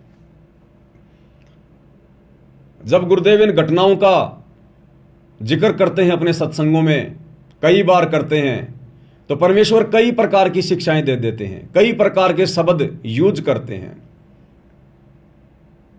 और साध संगति इसी को कहते हैं कि उन सत्संगों के ऊपर चिंतन मनन करके निष्कर्ष निकालें और समझने का प्रयास करें कि गुरुदेव के एक सत्संग में, एक कथा में केवल एक ही प्रकार की शिक्षा नहीं है, सैकड़ों शिक्षाएं एक ही कथा से, सैकड़ों शिक्षाएं। तो गुरुदेव ने अपने एक अन्य सत्संग में हमें क्या बताया, इसी कथा का जिक्र करते हुए, ये 40 सेकंड का सत्संग है। और इसमें गुरुदेव क्या कह रहे हैं, ध्यान देना भाई और बहनों, ये वर्तमान जीवन में आप और हमें बहुत काम आएगी ये कथा। और इस कथा पर हमने अमल किया सत्सेवकों ने, तभी आज हम इन कुपात्रों को ज्योति पाठ और दान का पैसा देने से बचे हुए हैं, अपने कर्म फोड़ने से हम बचे हुए हैं। गुरुदेव ने बताया कि वैसे तो द्रौपदी ने 7-8 टुकड़े साड़ी के फाड़ फाड़ के अंधे महात्मा को देने का प्रयास किया था, लेकिन वो पानी में बह गए, अंधे महात्मा के हाथ नहीं लगे। एक साड़ी का टुकड़ा उसने किसी लकड़ी में लपेटकर अंधे महात्मा की तरफ किया। वो एक टुकड़ा साड़ी का अंधे महात्मा के हाथ लगा और उस एक के प्रतिफल में परमात्मा ने उसकी साड़ी बढ़ाई, उसका चीर बढ़ाया। केवल उस एक साड़ी के टुकड़े का परमात्मा ने उसको प्रतिफल दिया। जो साड़ी का टुकड़ा, जो दान उस सुपात्र सतगुरु के हाथ लगा, अंधे महात्मा के हाथ लगा, बाकी भी तो उसने दान ही किया था, साड़ी के टुकड़े फाड़ फाड़ के फेंक दिए थे, लेकिन वो महात्मा के हाथ नहीं लगे तो उनके प्रतिफल में कोई साड़ी वाड़ी नहीं बढ़ाई। वो बेकार, यूजलेस, निरर्थक वो दान द्रौपदी का बेकार गया। वो एक टुकड़ा उस महात्मा के हाथ लगा। सुनिए पहले गुरुदेव भगवान के मुख कमल से, कितनी गहरी शिक्षा है। क्या कह रहे हैं परमात्मा। एक सेकंड भाई और बहनों, दास वीडियो निकाल रहा है।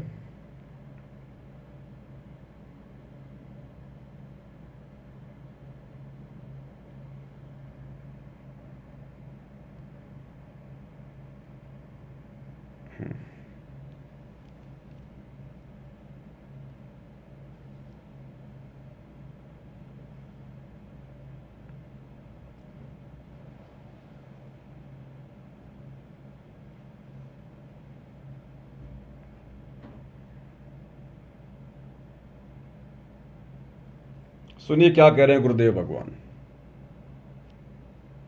उसी जन्म में एक अंधे महात्मा को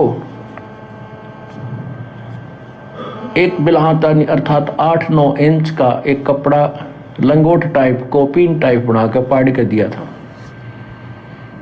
यानी वैसे तो उसने लगभग सारी साड़ी पाड़ कर डाल दी थी नदी में। अंधा महात्मा था, हाथ नहीं लग गया, वह एक लकड़ी का लपेट कर उसके हाथ का लगा दिया। अर्थात उस इतने के कपड़े का, अर्थात उस गुरुदेव भगवान कह रहे हैं अर्थात उस इतने कपड़े का। वैसे तो सारी साड़ी फाड़ के दे दी थी उसने, लेकिन वो हाथ नहीं लगान दे महात्मा के। और गुरुदेव कह रहे हैं अर्थात केवल उस एक इतने कपड़े का। दोबारा सुनिए ध्यान से। इसका एक कपड़ा लंगोट टाइप, कोपीन टाइप बनाकर पाड़ के दिया था। यानी वैसे तो उसने लगभग सारी साड़ी पाड़ कर डाल दी थी नदी में। अंधा महात्मा था, हाथ नहीं लग गया, वह एक लकड़ी का लपेट कर उसके हाथ का लगा दिया। अर्थात उस इतने के कपड़े का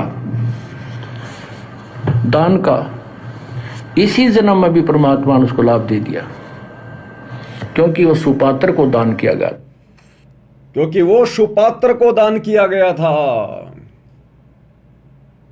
वो 7-8 साड़ी के टुकड़े ओढ़ फाड़ के दिए थे, लेकिन वो महात्मा के हाथ नहीं लगे। किया उसने दान ही था,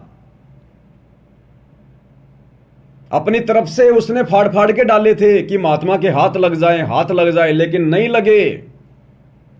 ये कथाएं हैं भाई और बहनों, कथाएं। इनमें बहुत गहरी गहरी शिक्षाएं हैं। जिस प्रकार गीता और वेदों के श्लोक सांकेतिक हैं, कोड वर्ड में, गरीबदास जी की वाणियां कोड वर्ड में हैं, उसी प्रकार ये गुरुदेव के सत्संग, ये तो उनसे भी ज्यादा सांकेतिक हैं। अरे वेदों का ज्ञान किसने दिया? कबीर, परमेश्वर, सतगुरु रामपाल जी ने काल के अंतःकरण में ये वेद फीड किए। क्या आज तक कोई समझ पाया? उन्हीं के अलावा लाखों साल से वेद इसी धरती पर हैं। मनु जैसे, व्यास जैसे, पाराशर जैसे, वशिष्ठ जैसे, विश्वामित्र जैसे, मार्कंडे जैसे पसीना निकाल के चले गए। एक श्लोक को भी ढंग से नहीं समझ पाए, एक श्लोक को भी वो आबाई बक के चले गए, क्योंकि ये कोड वर्ड में सांकेतिक है। जिसने ये वेदों का ज्ञान दिया वही समझा सकता है। तो सोचिए, उस परमेश्वर ने जो वेदों का ज्ञान दिया, जब वो एक जीव नहीं समझ पा रहे, तो वही कबीर भगवान सतगुरु रामपाल जी जब धरती पर प्रकट होकर साक्षात अपने मुख कमल से तत्व ज्ञान युक्त सत्संग कहेंगे, तो वो कैसे इतने आसान होंगे भाई? वो तो वेद और गीता से भी ज्यादा सांकेतिक होंगे। उनकी वाणियां, उनके शब्द, उनकी कथा, उनके प्रवचन। तो गुरुदेव क्या कह रहे हैं कि वैसे तो सारी साड़ी दान कर दी थी, लेकिन उस अंधे महात्मा के केवल एक टुकड़ा हाथ लगा, वो इतनाक है। और वाणी भी क्या कहती है, एक लीर के कारणे मेरे हो गए चीर अपार। जब द्रौपदी को श्री कृष्ण जी के माध्यम से पता चला तो द्रौपदी ने कहा कि एक लीर के कारण, लीर यानी टुकड़ा, एक लीर के कारण मेरे हो गए चीर अपार। और जो मुझे पहले पता होता कि वो महात्मा इतना बड़ा सुपात्र था, इतना महान था, तो द्रौपदी बोली मैं देती सब कुछ वार। और सत्संग में गुरुदेव ने कहा कि बच्चों आज तुम्हें पता चल गया, द्रौपदी को तो नहीं पता था उस समय, वो तो धोखा खा गई, लेकिन आज तुम्हें पता चल गया कि आज वही अंधा महात्मा, वही कबीर भगवान तुम्हारे गुरु के रूप में प्रकट है। इसलिए कहते हैं तन मन शीस ईस अपने पर पहलम चोट चढ़ावे, जब कोई राम भगत गति पावे। लेकिन अंधा होके दान नहीं करना। अगर पता भी चल गया कि ये गुरु भगवान है, वही सुपात्र है, तत्वदर्शी है, तो अंधा होके दान नहीं करना। उस गुरु के नाम पर किसी ऐरे गहरे भगत को दान नहीं करना, गुरु के परिवार को दान नहीं करना, गुरु के बेटा बेटी को दान नहीं करना, गुरु की गैर हाजिरी में गुरु के नाम पर खोले गए आश्रमों में दान धर्म नहीं करना। जो विधि, जो मर्यादा गुरुदेव ने बताई कि 10वां अंश गुरु को दीजिए, 10वां अंश गुरु के बेटे को दीजिए, ऐसा नहीं लिखा। 10वां अंश गुरु की बेटी को दीजिए, ऐसा नहीं लिखा। 10वां अंश आश्रमों में दीजिए, ऐसा नहीं लिखा। 10वां अंश गुरु को दीजिए, ताते जीवन जन्म सफल कर लीजिए। यानी गुरु के हाथ में, तब आपका दान फलेगा। आज वर्तमान में कहां है हमारे गुरुदेव भगवान? हिसार जेल में संगत दान कहां कर रही है आंख बंद करके? इन सतलोक आश्रमों में किनको कर रही है? कुपात्रों को। क्या संगत का ज्योति पाठ और दान का पैसा, 10वें अंश का पैसा सुपात्र सतगुरु के हाथ लग रहा है? नहीं लग रहा। गुरु को तो 2 टाइम की रोटी, 2 जोड़ी शरीर पर पहनने के लिए कपड़े प्रशासन दे रहा है, सरकार दे रही है। तो तुम्हारा ये लाखों का, ये करोड़ों का, अरबों का दान कहां जा रहा है? तुम किनको दे रहे हो? किनके हाथों में दे रहे हो? अब तुम कह दोगे हम तो गुरुजी को निमित्त मान के दे रहे हैं, हम तो गुरुजी के नाम पे दे रहे हैं। वो द्रौपदी भी साड़ी का टुकड़ा फाड़ फाड़ के अंधे महात्मा के नाम पर ही दे रही थी। उस अंधे महात्मा को ही देना चाह रही थी, लेकिन वो टुकड़े अंधे महात्मा के हाथ नहीं लगे तो उनका प्रतिफल नहीं मिला। एक टुकड़ा हाथ लगा, उसी का प्रतिफल मिला। तो तुम्हारी ये बहानेबाजी नहीं चलेगी कि हम तो गुरुजी के नाम पे दे रहे हैं, गुरुजी के नाम पर आश्रम खुले हुए हैं, गुरुजी के बेटा बेटी हैं। अरे द्रौपदी का एक टुकड़ा तो हाथ लग गया, तुम्हारा तो 1 रुपया भी गुरुदेव के हाथ में नहीं जा रहा आज। और उल्टा तुम्हारी आंखों के सामने तुम्हारे दान का दुरुपयोग हो रहा है। तुम्हारी आंखों के सामने, तुम्हारे नाक के नीचे, उसी धनाना आश्रम के पास बैडमिंटन का स्टेडियम बना दिया गया करोड़ों रुपए में। वो स्टेडियम गुरुदेव के परिवार ने अपनी जमीन बेच के या अपनी औरतों के गहने बेच के नहीं बनवाया। आपका ज्योति पाठ और दान का पैसा काल ने लगवा दिया। काल कहां है? चुपचाप थोड़ी बैठा है, चद्दर ओढ़ के थोड़ी सो रहा है, दिखाई थोड़ी देता है, वो किसी के सामने प्रकट थोड़ी होता है। वो इस प्रकार से अपना कार्य कर रहा है संगत में। संगत माही कुसंगत उपजे, जैसे बन में बाश, आप घिस घिस आग लगा लेकर बनखंड का विनाश। तो आज तुम्हारा पैसा तुम्हारे गुरुदेव के हाथ कहां लग रहा है, जो तुम इन आश्रमों में जा जाके दे रहे हो? अरे चलो बेचारे नए भगत भाई बहन, उनको तो नहीं पता सच्चाई का, उन्होंने तो अपने गुरुदेव की संगति नहीं की सतलोक आश्रम बरवाड़ा में। लेकिन जो पुराने भगत भाई बहन है वो क्यों मूर्ख बन रहे हैं? अरे सतलोक आश्रम बरवाड़ा में याद करो, जब आप और हम गुरुदेव भगवान के दर्शनों के लिए जाया करते थे लाइन लगाकर, तो वहां पर आश्रम की दीवारों पर बड़े बड़े पोस्टर, होर्डिंग, और क्या लिखा था? ज्योति और पाठ का पैसा दर्शनों के समय केवल गुरुदेव के हाथ में ही देना है। आश्रम वाले भगत केवल डायरी और पेन लेकर लिखा करते थे कि भगत जी आप ज्योति करवा रहे हो, हां। पाठ करवा रहे हो, हां। आपका नाम क्या है? आप ये कितने पैसे जो है आप दे रहे हो गुरुदेव को? वो भगत केवल लिखा करते थे, लेकिन पैसा दर्शनों के समय गुरुदेव के हाथ में दिया जाता था। गुरुदेव ने स्पेशल आदेश दे रखा था, लिखवा रखा था कि ज्योति और पाठ का पैसा केवल सतगुरुदेव जी के हाथ में ही देना है। क्यों भाई? अरे ये भगत तो उस समय भी आश्रम में थे जिनके हाथों में आज आप दे रहे हो, लेकिन ये भगत सुपात्र नहीं थे, और ना आज सुपात्र हैं ये, आज तो और ज्यादा बिगड़ गए। इसलिए गुरुदेव वो पैसा अपने हाथों में लिया करते थे, क्योंकि ये आश्रम वाले, यही तुम्हारे कोऑर्डिनेटर, यही गुरुजी का परिवार, यही ये गुरुजी के ड्राइवर, गुरुजी के बॉडीगार्ड, इनमें से कुछ लोग दान धर्म का दुरुपयोग किया करते थे। इसलिए परमात्मा वो पैसा अपने हाथों में लिया करते थे ताकि दान देने वाले को उसका लाभ मिले। और कई बार गुरुदेव ने सत्संगों में फिर इस बात का जिक्र भी किया कि यहां जो भगत हैं, कई बार वो भगतों के दान में हेरा फेरी कर देते हैं, गलतियां कर देते हैं। और गुरुदेव ने बताया कि ये मत करना, ये परमात्मा के बच्चों का पैसा है। ये गुरुदेव ने कहा कि हेरा फेरी कर देते हैं यहां जो रहने वाले भगत हैं, वो सेवादार।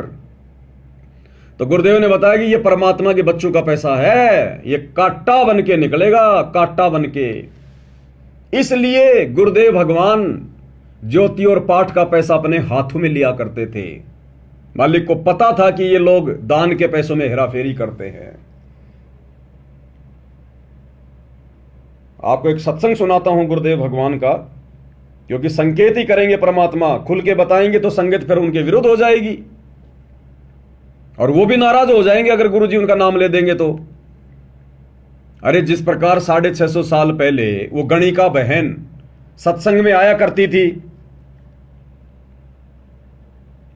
और उस समय कुछ एक भगत उसे रोका करते थे कि तू तो गंदी औरत है, तू तो वेश्या है, तू तो बदनाम है, तो गुरुजी का नाम बदनाम करेगी, संगत को खराब करेगी। वो ठेकेदार बन रहे थे। वो बेचारी रोया करती थी। अंतर्यामी भगवान ने पूछा, बेटी क्यों रोती है? बोला, परमात्मा ऐसे ऐसी बात है, आपने ज्ञान ऐसा दे दिया, अब मैं रह नहीं सकती आपके दर्शनों के बिना, आपके प्रवचन के बिना। अब उस समय कोई मेमोरी कार्ड तो थे नहीं, कोई टीवी तो था नहीं जो बेचारी अपने घर पे सुन लेती। तो बार बार आती थी वो, क्योंकि गुरुदेव कहते हैं जिन आत्माओं को अपने पाप कर्म ज्यादा दिखाई देते हैं ना, वो ज्यादा से ज्यादा सत्संग सुनते हैं, ज्यादा से ज्यादा सेवा करते हैं। तो गुरुदेव ने कहा कि बेटा नाम बता, तुझे कौन दुखी कर रहा है? वो अच्छी आत्मा थी, उसने नाम नहीं बताया कि गुरुजी जो मिला है वो ही बात कहे। लेकिन मालिक तो अंतर्यामी थे, जानी जान थे, वो तो पता था कि कौन क्या कह रहा है। फिर भी गुरुदेव भगवान ने डायरेक्ट उनका नाम नहीं लिया, उनको डायरेक्ट अपने पास नहीं बुलाया कि लाओ रे बुला के उन भक्तों को, नहीं। क्योंकि परमात्मा को पता है इस जीव के अंदर काल ने इतनी सहनशीलता, इतना धैर्य, इतनी बुद्धि छोड़ी नहीं है। अगर डायरेक्ट मैं उनको कह दूंगा तो हो सकता है वो सत्संग छोड़ के चले जाएंगे। और भगवान चाहते हैं कि ये जीव किसी भी प्रकार से सत्संग से लगा रहे। कबीर कपट से भक्ति करे उसको भी अपनाऊं, साम दाम दंड भेद से फिर सीधे रास्ते लाऊं। तो 650 साल पहले भी अंतर्यामी भगवान ने डायरेक्ट उन भक्तों का नाम नहीं लिया जो गणिका बहन को दुखी करते थे। तो आज भी तो वही भगवान धरती पर है, उसके तो नियम मर्यादा वही हैं। तो परमेश्वर ने फिर सत्संग के माध्यम से संकेत किया सार्वजनिक तौर पर। वो गणिका बहन भी बैठी थी और वो निकम्मी आत्माएं भी बैठी थी। हो सकता आप और हम ही थे वो 64 लाख वाले जो ठेकेदार बन रहे थे उस समय संगत का, आश्रम मैनेजमेंट। तो परमात्मा ने डायरेक्ट किसी का नाम ना लेके और संकेतों में सत्संग में कहा,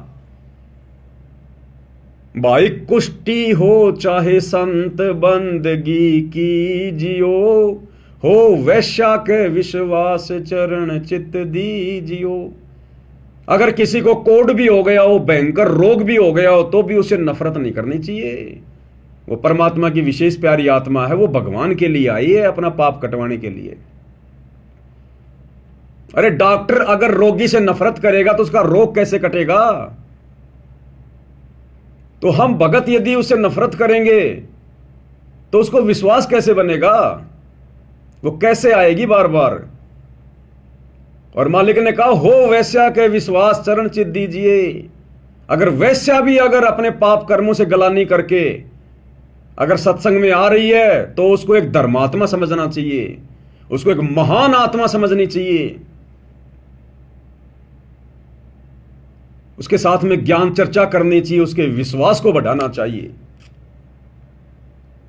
तो आज वही कबीर भगवान सतगुरु रामपाल जी कैसे सीधा सीधा उनका नाम ले देंगे, जो दान पेटियों से चोरी किया करते थे सतलोक आश्रम बरवाला में। और सतलोक आश्रम बरवाड़ा में आश्रम का मुख्य ट्रस्टी बलजीत लहरी, जिसकी बेटी बेबी बेबो, जिसके ऊपर मुकदमा लगा था बरवाला कांड में, जिसको गुरुदेव भगवान के साथ में जोड़ के काफी बदनाम किया गया था, बेबो, उसका जो पिता है बलजीत लहरी, जिसने बरवाड़ा में एक छोटा आश्रम था पहले गुरुदेव का दौलतपुर में, उसमें 1-1.5 एकड़ जमीन उसने दान कर रखी थी। उस बलजीत लहरी का बेटा अनिल लहरी, जो गुरुजी का ड्राइवर भी था, पिस्तौल रखा करता था यहां, पिस्तौल। बरवाला कांड के बाद में गुरुजी के उस कलयुगी दामाद संजय खानपुर वाले के साथ, यानी मंजू के पति के साथ, और जयपुर में आया था मुझे धमकाने के लिए कि तू महेंद्र भगत जी के खिलाफ बोलता है, ठीक नहीं रहेगा। ठीक है, मगर देख लेंगे भाई क्या रहेगा और क्या नहीं रहेगा। डराने आए हो, धमकाने आए हो क्या? बोला नहीं तू समझदार है। मगो मैं समझदार हूं कि नहीं वो तो मगो परमात्मा ने पता है, पर मगो तुम्हारी थोती धमकियों से नहीं डरूंगा भाई। वो अनिल लहरी, बलजीत लहरी का बेटा, गुरुजी का ड्राइवर भी था, बॉडीगार्ड भी था, आश्रम की दान पेटियों से लाखों रुपये चोरी कर करके ले जाया करता था, लाखों रुपए। और एक बार वो मेन गेट पर पकड़ा गया, सेवादारों ने पकड़ लिया, पकड़ के उसको गुरुजी के पास लेकर गए। 500 की गड्डियां उसकी जेब से निकाली गई। इस बात का जब पता उसके पिता को चला, अब मालिक तो अंतर्यामी में थे, उनको पता है था कौन कब से चोरी कर रहा है। इस बात का पता जब उसके पिता बलजीत लहरी को चला तो शर्मिंदा होकर गुरुदेव के पास गया, कुछ पैसे लेकर। तो गुरुदेव ने कहा कि ये क्या भाई? बोला जी वो लड़का, उसने थोड़ी गफलत। तो गुरुदेव ने कहा कि ये थोड़े से मुझे क्या दिखा रहा है, लाखों का हिसाब है, लाखों का। ये थोड़े बहुत क्या लेके आया है, लाखों का हिसाब है। और 2014 बरवाला कांड के बाद वो अनिल लहरी आश्रम से भाग निकला, भगोड़ा घोषित, बरवाला कांड में भगोड़ा घोषित, अभी तक नहीं पकड़ा गया, अभी भी उन मुकदमों में भगोड़ा घोषित है। और जब ये पवन दास हिसार जेल में गया तो मुझे उसी का एक यार मिल गया वहां, प्रदीप पूनिया, उसका दारू का ठेका बरवाला में। वो किसी मुकदमे में, लड़ाई मारपीट के मुकदमे में वही था। उसको पता चला कि ये बाबा रामपाल का भगत है, दास वहां ज्ञान चर्चा करता था। वो लोग सुनते तो नहीं थे, लेकिन फिर उसने मुझे बताया कि तू अनिल लहरी को जानता है क्या? मैंने कहा मैं तो बहुत अच्छे से जानता हूं उसको, मेरे घर पे आया हुआ है। बोला बलजीत का लड़का, हाँ मगो बलजीत नाम उसके पिताजी का। बोलो उसकी बहन बेबो जिसके ऊपर मुकदमे थे मो कहा। बोला वो आश्रम से लाखों रुपया लेके सीधा मेरे पास ठेके पे आता था, ठेके पे। और मैं कहता था कहां से ला रहा है आजकल, कहां लॉटरी लग गई। बोले मौज उड़ाए जाओ, यूं ही मौज लिए जाओ। और बोला पता है वर्तमान में कहां हो। मैंने कहा उसके ऊपर तो वो बरवाला कांड के मुकदमे लगे हुए। बोले बरवाला कांड तो छोड़, बरवाला कांड के बाद उसने गांजे का कारोबार शुरू कर दिया, नशे का गांजा। और बोला 10 क्विंटल गांजे में, 10 क्विंटल गांजे के साथ में पकड़ा गया था, लेकिन वो तो भाग निकला और वो 10 क्विंटल गांजा पकड़ा गया। अब बोला वो एनडीपीएस के मुकदमे में है, एनडीपीएस के मुकदमे में। तो ये हैं गुरुदेव भगवान के परम भक्त, ये हैं वो पवन पुत्र हनुमान, जिनके ऊपर आज ये संगत आंख बंद करके विश्वास कर रही है। इन सब की एक ही राम कहानी है। वो तो एक का मुकदमा उजागर हो गया, बाकी बैकग्राउंड में सारे ऐसे ही है। इसलिए गुरुदेव भगवान ने सतलोक आश्रम बरवाड़ा में उस अंतर्यामी ने इनके कुकर्मों को देखकर, क्योंकि शिकायतें तो गुरुजी के पास जाती थी ना, अब गुरुजी संगत को कैसे बताए कि ये कैसे निकम्मे हैं, क्या कर रहे हैं यहां पर, मैं इनसे कितना दुखी हूं। ये चीचड़ है, चीचड़ जो गुरुदेव भगवान का खून पीती थी। जैसे चीचड़ होते हैं ना, वो कलील बोलते हैं उनको, चीचड़ होते हैं जो पशु के थन के लग के उसका खून पीते हैं।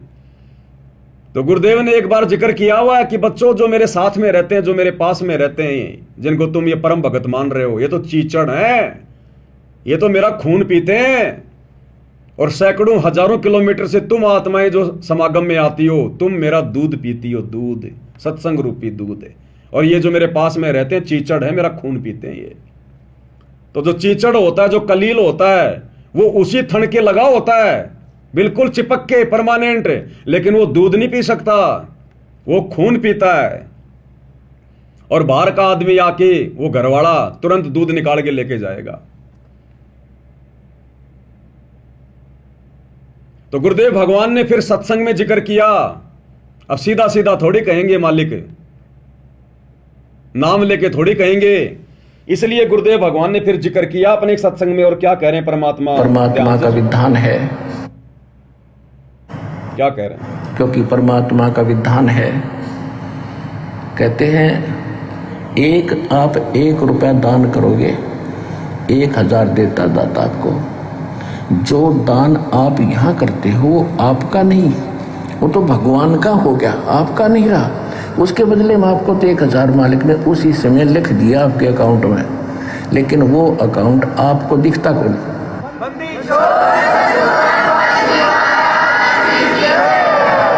जो अकाउंट परमात्मा ने आपका खोल दिया दीक्षा लेने के बाद, वो बैंक अकाउंट सूक्ष्म है। आपके अंतःकरण में एक मैसेज पहुंच जाता है, भगवान के ऊपर आपकी एक और फाइल है, उसमें ये मैसेज ऐड हो जाता है। आपने 1 रुपया दान करा, 1000 आपके खाते में लिख दिया था। तो जो पैसा आपका था वो यहाँ चढ़ाया हुआ पैसा आपका नहीं है, ये परमात्मा का हो गया। और इस परमात्मा के पैसे को आप सदुपयोग करो, यहाँ दुरुपयोग ना करना इसका। जो यहाँ भी सेवादार है, आने वाले भी जो कई बार देखा है थोड़ी बहुत त्रुटियां ये कर देते हैं, तो आपने सावधान रहना पड़ेगा, ये धनी का पैसा है। सुन लिया? गुरुदेव कहते हैं यहां जो है, जो रहते हैं, जो सेवादार हैं, थोड़ी बहुत त्रुटियां वो कर देते हैं। और कह रही है धनी का पैसा है, सावधान रहना पड़ेगा। देने वाले ने तो गुरुदेव भगवान के नाम पे डाल दिया। अब उस समय तो गुरुजी आश्रम में थे साक्षात, और उसके बावजूद भी गुरुजी की नाक के नीचे ये लोग गफलतबाजियां करते थे, दुरुपयोग करते थे उस दान का, पैसे का। सोचो आज तो गुरुजी है ही नहीं, आज तो आश्रमों में गुरुजी है ही नहीं। और ये वही लोग जो उनके रहते सहते चोरियां करते थे, पैसे का दुरुपयोग करते थे। तो आज गुरुजी की गैर हाजिरी में कौन सा ये वाल्मीकि ऋषि बनेंगे? कौन से साहूकार बन जाएंगे? ये तो और ज्यादा बिगड़ गए।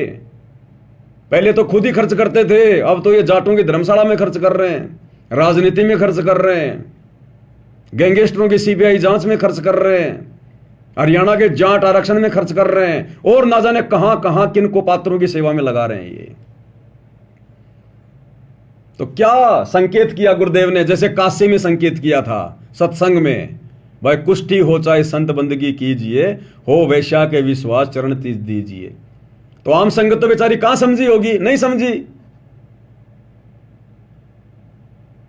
लेकिन उनको तो चोट लग गई होगी कि हां गुरुजी हमारे ऊपर संकेत कर रहे हैं। लेकिन परमात्मा कहते हैं काल को जीव कहीं नहीं माने और कोट सुने जो ज्ञाना, कि जो काल प्रेरित आत्मा होती है ना, जिसको काल भगत बना के बैठाता है संगत में, कहते हैं काल का जीव कहीं नहीं माने, कोट सुने जो ज्ञाना, और जैसे लाख अग्नि में पिंगले और बिछुड़ते काट समाना।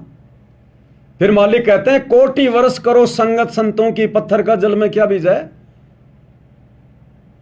पत्थर को चाहे लाखों और करोड़ों साल पानी के अंदर डाल के रखो, और जैसे ही बाहर निकालोगे आपस में रगड़ोगे चिंगारी, कुछ नहीं उसमें बदला। जबकि पानी में तो हर चीज जो है वो निर्मल हो जाती है, मुलायम हो जाती है, लेकिन पत्थर पे असर नहीं पड़ता। तो जो पत्थर जैसे भगत होते हैं वो संत के चरणों में, उनके आसपास, उसके सत्संग में चाहे लाख जन्म रहो, उन पे कोई असर नहीं पड़ता। तो ये वो पत्थर हैं, ये सतलोक आश्रम वाले, गुरुजी का परिवार, गुरुजी के बेटा बेटी, ये परम भगत, ये स्टेट कोऑर्डिनेटर, ये वो पत्थर हैं। जैसे सर्प चंदन लिपटाई, तन भया शीतल पर विष नहीं जाई। चंदन के पेड़ से लिपटकर सांप को शीतलता महसूस होती है, ऐसा लगता है बस इतने तो साधुपना धारण कर लिया, लेकिन जरा उस सांप को छू के देखो, तुरंत डंक मारने को तैयार होगा। तो जब तक वो काल का जीव भगत बनकर सतगुरु के सत्संग में रहता है, उनके चरणों में रहता है, तब तक तो वो एक नंबर का भगत दिखाई देता है। और जैसे ही संत से दूर हटता है फिर अपना असली रंग दिखाता है। तो आश्रम में तो ये सारे हमारे को भगत दिखाई देते थे, गुरुजी का परिवार और ये कोऑर्डिनेटर, और आज देख लो गुरुजी की गैर हाजिरी में ये क्या क्या ड्रामेबाजियां कर रहे हैं। साल में दो दो तो ये कबीर जी के प्रगट दिवस मनाते हैं। एक तो अभी 11 जून 2025 को बनाया आश्रमों में, और अभी 29 जून 2025 को हिसार जेल नंबर 2 के आगे धानक समाज की उस धर्मशाला में मना लिया। और दुनिया भर की आडंबर उनकी तो गिनती नहीं।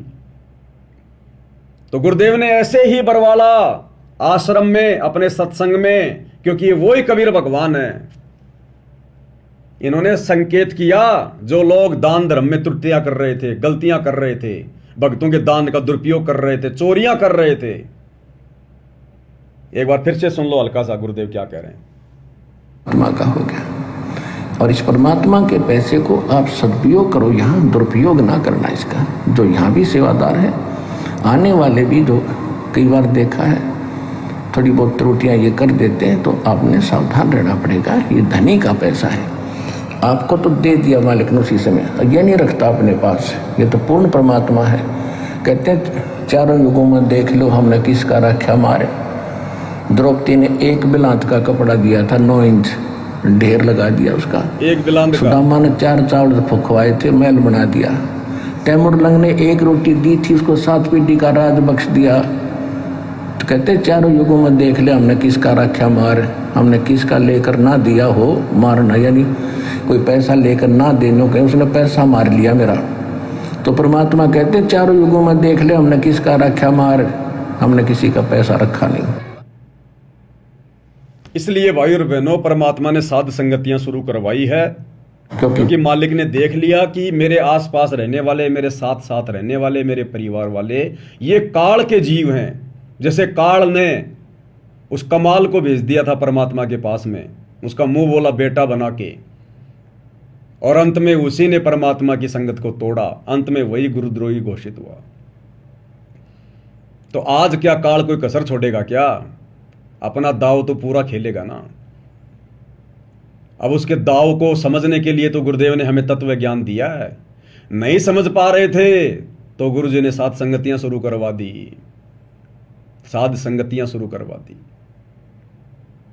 अब बताओ तुम कहां दान कर रहे हो वर्तमान में अपने गुरुजी की गैर हाजिरी में? ना तो तुम गुरुजी की वाणियों पे चल रहे, ना गुरुजी के सत्संगों पे चल रहे। सत्संग तो तुम सुनते ही नहीं, तुम्हें सुनने नहीं दिया जाता। सुनते हो तो कोई विचार नहीं किया जाता। इन आश्रमों में ना साध संगतियां होती ताकि आपस में एक दूसरे को कोई बातें समझा सके, ज्ञान समझा सके, कोई चर्चा हो सके। तुम्हें तो अपने बेटा बेटियों की रमेणी की बातों से वहां पे फुर्सत नहीं मिलती। आपस में गोत मिलाना, जातियां मिलानी, तुम्हें तो इससे फुर्सत नहीं मिलती। थोड़ा बहुत समय मिलता है तो सेल्फी वाल्फी ले लेते हो वहां पर जुलाई की झोपड़ी में जाके, जुलाओं के कुएं की, लहर तारा तालाब की, वो प्रदर्शनियां देखने में लगे रहते हो, वहां पर टाइम पास करते रहते हो। और थोड़ा बहुत समय मिला तो फिर तुम्हारे को हरियाणा रोडवेज की बसों में बैठा के फिर जयंती में ठोक देते हैं। घर पर तुम भक्ति करते ही नहीं, थोड़ा बहुत दिखावा करते हो भगत बनने का। तो आश्रम में वो बैठे हैं ऊपर काल के विशेष एजेंट, वहां तुम्हें वो नहीं टिकने देते। घर पर तुम खुद नहीं टिकते तो गुरु क्या करे फिर बताओ? सतगुरु मिले तो क्या करे? अंदर वाद विवाद। सतगुरु केवल कह सकता है, रो सकता है, ज्ञान दे सकता है। समझना तो हमने पड़ेगा खुद ने, जानवर नहीं है। इसलिए परमेश्वर ने हम सत्सेवकों को बचा लिया इन कुपात्रों की कुसंगति से, वरना आज आप और हम भी गुरु की गैर हाजिरी में इन्हीं के हाथों में ज्योति पाठ और दान दे रहे होते। इन्हीं आश्रमों में जा जाके दान पेटियों में दान डाल रहे होते। और उस दान का सरेआम किस प्रकार से दुरुपयोग किया जा रहा है, गुरु जी की मर्यादाओं के विरुद्ध, सत्संगों के विरुद्ध, विधान के विरुद्ध। और इसीलिए संगत की दुर्गति हो रही है। घर घर में कहर टूट रहा है। घर घर में किसी का पहले नंबर आ गया, किसी का आने वाले समय में आ जाएगा, क्योंकि मर्यादाओं में तो कोई है ही नहीं। जब आश्रम वाले ही मर्यादाओं में नहीं है, जिनकी तुम कुसंगति कर रहे हो, तो तुम कैसे मर्यादाओं में रह सकते हो? इसलिए भाइयों और बहनों, ये विशेष संदेश हैं गुरु जी की। एक एक लाइन में एक एक घंटे का संदेश है, एक एक घंटे का संदेश।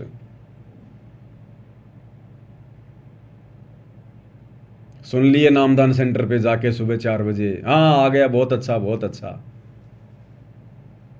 साथ संगति की वीडियो देखो तब पता चलेगा क्या अच्छा है इनके अंदर।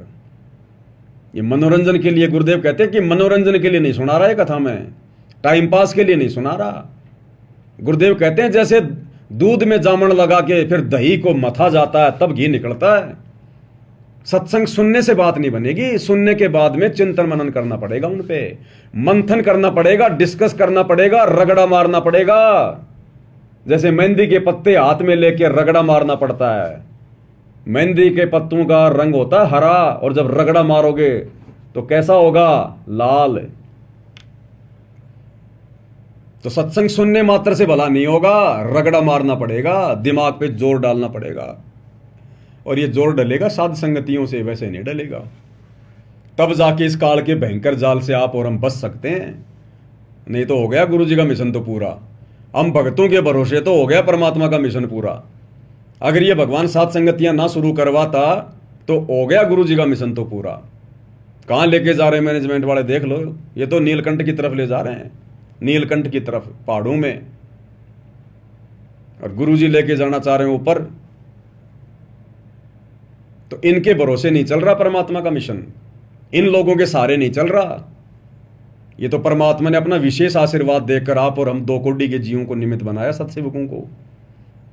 यहां से आत्माएं तैयार हो रही हैं। इसलिए दास बारंबार कहता है कि ये साध संगति सतलोक के लिए ट्रेनिंग सेंटर है, ट्रेनिंग सेंटर। अपनी मान बढ़ाई, अपने अहंकार को त्याग कर, अपने आप को 2 कोटि का भगत समझकर। अरे जिस प्रकार से आप और हम स्कूल में जाते थे और टीचर किसी एक लड़के को उस क्लास में मॉनिटर बना देता था, मॉनिटर। अब उस मॉनिटर की बातें माननी पड़ती थी। जब वो आता था वो टीचर, उस मॉनिटर से पूछा करता था कि हां किसने क्या क्या किया, और वो मॉनिटर अगर किसी का नाम ले दे तो उसके डंडे पड़ते ही पड़ते थे। वो मॉनिटर के ऊपर वो टीचर इतना विश्वास करता था क्योंकि वो सोच समझ के खड़ा करता था। सैकड़ों बच्चों में से किसी एक को मॉनिटर बनाना आंख बंद के थोड़ी किया करता था। उस बच्चे को हर प्रकार से देखकर कि ये पढ़ाई में भी होशियार है, ये शरीर में भी उनसे तगड़ा है, और ये मेरी आज्ञा का पालन भी करेगा, इसके विचार भी ठीक हैं। उस लड़के को वो मॉनिटर बनाया करता था और टीचर आते ही पूछता था, हाँ भाई बता किसने शरारत करी। और वो मॉनिटर अगर किसी शरीफ का भी नाम ले देना कि साहब ये शरारत कर रहा था, तो वो टीचर उसको पीटता ही पीटता था, 2-4 डंडे तो मारता ही मारता था, क्योंकि वो मॉनिटर पे विश्वास करता था वो टीचर। तो इसी प्रकार भाई और बहनों, इस कुत्ते को परमात्मा ने छोटा सा मॉनिटर बना रखा है। अब मेरा काम तुम लोगों की कोई पिटाई करवाना नहीं है, कहीं सोचो भाई गुरु जी के आने के बाद कहीं पवन दास कर दे मामला खराब। तुम जो मर्जी करो, मैं शिकायत करने वाला मॉनिटर नहीं हूं भाई। ये आध्यात्मिक क्लास है। वो टीचर तो डंडे ही मारता था, तो क्या गुरुजी ने हमें कभी डंडे मारे क्या? तो इसी प्रकार ये मॉनिटर भी तुम्हारी कोई शिकायत नहीं करेगा, क्योंकि वो टीचर तो अंतर्यामी नहीं था, लेकिन ये वाला टीचर तो अंतर्यामी है। इसको बताने की जरूरत नहीं है। यहां तो मॉनिटर से फायदा उठा लो, लाभ प्राप्त कर लो कि गुरुदेव भगवान ने खड़ा कर रखा हमारे भाई को, है तो हमारे जैसा 2 कोटि का जीव। वो मॉनिटर भी उन्हीं बच्चों में वो एक बच्चा होता है, वो भी किसी का बेटा होता है, वो भी वहां पर अपनी शिक्षा प्राप्त करने के लिए आता है, वो कोई स्पेशल नहीं होता।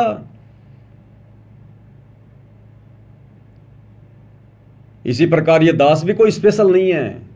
आप ही में से 2 कोटि का जीव हूं, लेकिन भगवान ने सेवा दे रखी है, इसमें मेरा कोई श्रेय नहीं है। वो टीचर भी खुद ही मॉनिटर बनाया करता था, किसी की चापलूसी करने से नहीं बनाता था। तो गुरुदेव ने अपनी मर्जी से खड़ा किया, अपनी प्रेरणा से खड़ा किया। भाई ये तो मालिक है, जब ये अपना आशीर्वाद देकर झोटे से वेद मंत्र बुलवा सकता है, तो आप और हम तो फिर भी इंसान हैं।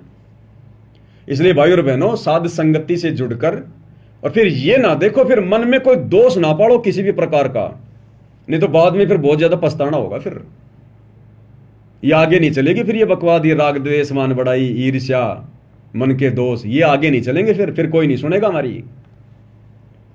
जो लाभ उठाना है वो उठा लो। अरे रिश्तेदार आते हैं, उनसे 1-2 घंटे बात नहीं करते क्या वो लोग? कोई अड़ोसी पड़ोसी आ जाए, उससे बैठ के कोई चर्चा नहीं होती क्या? तो मैं तो तुम्हारा गुरु भाई हूं, चर्चा करूंगा तो अच्छी करूंगा। और रिश्तेदार तो फिर भी फालतू की बातें करेंगे। मैं तो कोई परमात्मा की चर्चा करूंगा, तो मेरे से चर्चा करने में तुम्हें दिक्कत क्यों, नफरत क्यों? और रिश्तेदारों की तुम सारी बातें सुनते हो, अपने गुरु भाई की सुनने में दिक्कत क्यों? क्योंकि काल का प्रेशर, काल नहीं चाहता ना कि सुन ले। वो रिश्तेदार तो काल के जाल में फंसाएंगे, लेकिन यहां ये वाला मॉनिटर तो काल के जाल से बाहर निकालेगा मालिक के आशीर्वाद से। इसलिए काल नहीं सुनने देता, मन में जबरदस्ती ऊटपटांग हरकतें पैदा करेगा, राग द्वेष करवाएगा कि ये अपने आप को कहता कि मेरे को गुरुजी ने खड़ा किया है। कब किया इसको गुरुजी ने खड़ा? क्या जरूरत पड़ गई गुरुजी को निमित्त बनाने की? अरे 650 साल पहले भगवान भी बोल देता संस्कृत में श्लोक, फिर वो झोटे को निमित्त बनाने की क्या जरूरत पड़ गई थी भगवान ने? तो ये तो भगवान का काम है, वो किसको बनाएगा, क्यों बनाएगा, नहीं बनाएगा, कब तक बनाएगा, ये तो भगवान का काम है। झोटे ने थोड़ी कहा था कि मेरे को बनाओ निमित्त, मालिक ने हाथ रख दिया, बन गया। तो ये तो गुरुदेव की मर्जी है, वो मुझे खड़ा करता, किसी और को करता, किसी न किसी को तो करता ही। लेकिन काल भी तो पूरी कोशिश करेगा ना कि ये इसकी बातें ना सुने, मन में दोष पैदा कर लें। कईयों के तो मन में ये आ जाता कि यार ये अपने आप में ज्यादा शाना बन रहा है कि बस मेरे को ही ज्ञान है। मैंने तो कभी कही नहीं है बात कि मेरे को ही ज्ञान है। हर बात पे वीडियो यही बनाता है, पुस्तकों पे भी वीडियो यही बना रहा है। यही हो गया कि अपने आप में कुछ ज्यादा। अरे मैं तो कुछ नहीं हूं मेरे भाई। मैं तो कितनी बार कहता हूं कि 2 कोटि का जीव हूं। मेरे बाप दादा 1 नंबर के दारूबाज थे, आज भी उनका नाम है। ऐसे शराबियों के घर में परमात्मा ने मुझे पैदा किया। सत्संग के कोई आसपास भी नहीं था, और ना मुझे पता था गुरु जी की शरण में आने से पहले कि कोई सत्संग भी होता है, कोई मोक्ष भी होता है, या कोई गुरु भी बनाना पड़ता है। आप जैसा ही 2 कोटि का जीव हूं, भगवान ने आशीर्वाद दे दिया। मुझे नहीं खड़ा करते तो आपको खड़ा करते, और आपके साथ भी फिर ऐसे खचातानी होती। तो ये सोचकर कि भैया अगर कुछ अच्छी बातें बता रहा है भगवान के बारे में, अगर तो ले लो, क्या दिक्कत है उसमें। लेकिन ये काल राग द्वेष करवाएगा, छोटी छोटी बातों पे मन मुटाव करवाएगा, तो ये उसका सूक्ष्म जाल है। अब अगर गुरुजी ने खड़ा किया है तो भाई देखो, कितना ही राग द्वेष कर लो, कितना ही कुछ कर लो, जब तक गुरुजी ने खड़ा किया है उतने समय तक तो भाई देखो कुछ कोई बिगाड़ नहीं सकता। इसलिए भाई और बहनों, इस काल के इस सूक्ष्म जाल को भी समझो। मेरे से द्वेष मत करो, मेरी शकल से, मेरी सूरत से राग द्वेष मत करो, मुझे उस दृष्टि से मत देखो, क्योंकि भगवान जिसको खड़ा कर देता है ना, उसके साथ वैर करना भी फिर मुसीबत का काम हो जाता है। अगर तुम्हें नहीं समझ में आ रहा है, ये पवनदास की बातें समझ में नहीं आ रही है, तो क्यों सुनते हो भाई? मत सुनो मेरे वीडियो, मत देखो। मैं जबरदस्ती तो तुम्हें सुनाता नहीं, मत देखो लाइव। अब तुम देखे बिना रह भी नहीं सकते, क्योंकि आत्मा भी तो है अंदर तुम्हारे। मन तो बकवाद करता है, लेकिन आत्मा तो चाहती है ना कि देख। तुम देखे बिना रह भी नहीं सकते और फिर बकवाद किए बिना भी नहीं रह सकते। इसका मतलब अभी मन हावी है तुम्हारे ऊपर, अभी आत्मा बेचारी अभी कमजोर है। आत्मा को आत्मा की खुराक खिलाओ ज्यादा। अरे मेरे से क्या नफरत करोगे? मैंने भी सतलोक जाना, गुरुजी आने के बाद मैं भी चुपचाप बैठ जाऊंगा। मैंने भी मेरी भक्ति करनी है। मैंने क्या करना है? मैंने कोई राष्ट्रपति बनना नहीं, प्रधानमंत्री बनना नहीं, मैंने कोई गुरु बनना नहीं, ये ज्ञान बांटकर मैंने कोई तत्वज्ञानी बनना नहीं। मैं भी अपनी भक्ति करके इस काललोक से अपना पीछा छुटवाऊंगा। ये थोड़े समय का खेल है, मालिक ने दया बख्शी है। कोई फायदा उठाया जाए तो उठा लो, और नहीं अच्छा लग रहा हो तो कोई दिक्कत नहीं है, आप अपने हिसाब से चलो। कोई जबरदस्ती का काम थोड़ी है फिर। लेकिन ये काल फिर जबरदस्ती करके कर्म फुड़वाता है। इसलिए भाई और बहनों, थोड़ा विचार करो इन बातों पे। ये बहुत परमात्मा की एक विशेष रजा और मेहर है वर्तमान में आप और हमारे ऊपर, जो हम साथ संगति से जुड़े हुए हैं।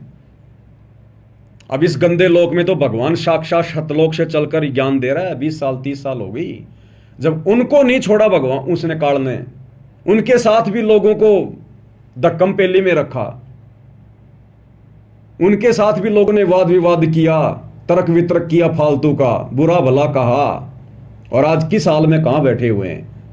तो फिर आप और हमारे जैसे 2 कोटि के जीवों को कैसे कौन बख्शेगा? काल कैसे शांति से आगे बढ़ने देगा? तो जिनकी समझ में आ गया वो तो भैया नीची गर्दन करके, और मेरी उन तमाम बातों को जो गुरुदेव भगवान सत प्रेरणा करके बुलवाते हैं और जो गुरु जी के ज्ञान आधार से हैं, भैया सुन लो, सुनने में कोई दिक्कत नहीं है। सात संगति है, भगवान की चर्चा है, इसको गुरु महिमा कहते हैं। ये सतगुरु महिमा है। जितना सुनेंगे उतना ही हमारा भला है, उतना ही हमारा फायदा है। यहां कुछ मिलेगा आपको, नीचे गिराने वाली बातें नहीं मिलेंगी। यहां ऊपर आत्मा को ऊपर उठाने वाली बातें मिलेंगी, और बाद में फिर रोओगे, पछताओगे। कोई लेना देना नहीं है। मैं तो कुछ नहीं कहूंगा गुरुदेव को, लेकिन वो तो अंतर्यामी है। उनके कंप्यूटर में तो रोजाना सबका फैक्स जा रहा है, उसी हिसाब से फिर नंबर मिलेंगे। गुरुजी भी नहीं कहेंगे कुछ कि तूने गलती करी, तूने करी। ये पंचायत लेके नहीं बैठेगा भगवान अब आने के बाद। अरे ये सिरदर्दी तो आश्रम वाले रखते थे गुरुजी के 24 घंटे। गुरुजी उसकी शिकायत, उसकी एंट्री, उसकी नो एंट्री। अब भी क्या आगे गुरुदेव भगवान इसी प्रकार से पंचायतें लेके बैठेंगे क्या?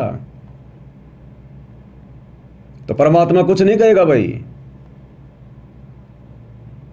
सतलोक में कितनों ने हाथ खड़ा किया था, लंबी लंबी लाइनें, सबके अलग अलग नाम, सबके अलग अलग कोड वर्ड।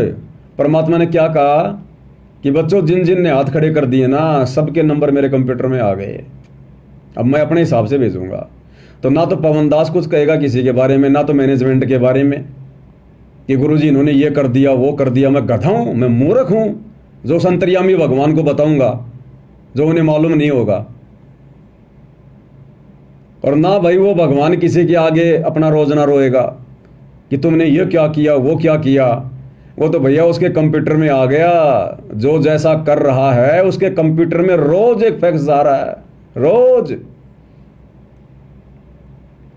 जैसे गुरुजी कहते ना कि तुमने यहां जो दान कर दिया, अब वो तुम्हारा नहीं रहा, वो तुम्हारे अंतःकरण में फैक्स हो जाएगा, मैसेज चला जाएगा। जैसे हम लोग बैंक में पैसा जमा कराते हैं, तुरंत हमारे पास में मैसेज आ जाता है बैंक से कि आपके इतने पैसे जमा हो गए। उस भगवान के द्वारा दी गई विज्ञान जब इतना सब कुछ कर रही है, तुरंत आपको मैसेज भेज रही है। तो हम सारा जीवन में क्या कुबद कर रहे हैं, क्या कर रहे हैं, क्या हमारी सोच है, क्या उस भगवान के कंप्यूटर में नहीं जा रहा क्या? वो पुराना सत्संग तो दास ने आपको सुनाया था 4-5 दिन पहले, जिसमें गुरुदेव कह रहे थे कि यहाँ से नाम लेके चले जाएंगे, फिर अपने आड़ोसी पड़ोसियों के दबाव में आ जाएंगे। ये तने माता नहीं दो कि तने वो गुग्गा नहीं पूजिया, वो फलाने का वो मर गया था, वो मर गया था। वो दबाव में आकर वो माता धोख लेती हैं और क्या सोचती हैं, महाराज जी ने के बेरा पाटेगा, गुरु जी ने के बेरा पाटेगा, माता भी धोख लेती हूँ। तो गुरु जी क्या बोले कि महाराज जी ने तुम्हारे अंतःकरण में एक सॉफ्टवेयर फिट कर रखा है। महाराज जी के पास तो रोज तुम्हारा फैक्स आ जाता है कि तुमने क्या क्या मर्यादा तोड़ी। वही तो महाराज है। तो सतगुरु रामपाल जी को तो भाई बताने की जरूरत नहीं है, वो तो एक लीला करते हैं पूछने की, बताने की, बेटा कहां से है, तेरा क्या नाम है, लीला करते हैं मालिक। तो भाई और बहनों समझो अपने परमात्मा को, ये खाली एक गुरु नहीं है, खाली एक संत नहीं है। गुरु तो यहां बहुत हैं, संत यहां बहुत हैं, साधु यहां बहुत हैं, लेकिन परमात्मा यहां कोई नहीं है सृष्टि में इनके अलावा। ये परमेश्वर है, पूर्ण ब्रह्म परमात्मा है, असंख्य ब्रह्मांडों का राजा है, जिसकी भनक भी नहीं या किसी को भनक भी। और आप और हमारे ऊपर कैसी रजा करी गुरुदेव ने, हमारा ज्ञान योग खोला, हमें सद्बुद्धि दी। ये विशेष आशीर्वाद है गुरु जी का। आप और हमारी दिव्य दृष्टि खोली है गुरुदेव ने, हमारा ज्ञान योग खोला है। हम आम भक्तों की श्रेणी में नहीं है जो राजनीति में धक्के खा रहे हैं, रैलियों में धक्के खा रहे हैं। आज वो गुरु और परमात्मा को अलग अलग मान रहे हैं। वो वीडियो नहीं देखा वो 3D वाला, 29 जून को इन्होंने निकाला था, संत और परमात्मा का अद्भुत मिलन। 2 कर दिए ना, संत और परमात्मा का अद्भुत मिलन। और गुरु जी कहते हैं गुरु और गोविंद 2 नहीं भाई, जब तक 2 समझोगे 2 जग में जाई। इस विषय पर थोड़ा खुल के चर्चा हम कल रात्रि 9 बजे परमात्मा समा देंगे, अगर परमात्मा समय देंगे तो उस समय हम करेंगे। देखो भाई और बहनों, दास के बस की बात नहीं होती है। आज इस 1.5 या 2 घंटे की साथ संगति में 11 बज गई, 2 घंटे हो गए। आज की साथ संगति में दास के मुंह से परमात्मा ने जो भी कुछ बुलवाया है, ये मेरा आज का विषय नहीं था। दास ने ये बोलना ही नहीं था, दास ने सोचा ही नहीं था। दास तो उस 3D वीडियो के ऊपर कुछ पॉइंट और थे जो इन्होंने गुरु जी का जो कार्टून बना दिया 25 मिनट वाला वीडियो, संत और परमात्मा का अद्भुत मिलन, दास उसके ऊपर कुछ पॉइंटों पर डिस्कस करने के लिए आया था, लेकिन उनकी तो अभी शुरुआत भी नहीं हुई। तो लाइव में बैठने के बाद में भाई और बहनों, फिर पवन दास की बस की बात नहीं है कि परमात्मा क्या बुलवाएगा, फिर उस मालिक के ऊपर है।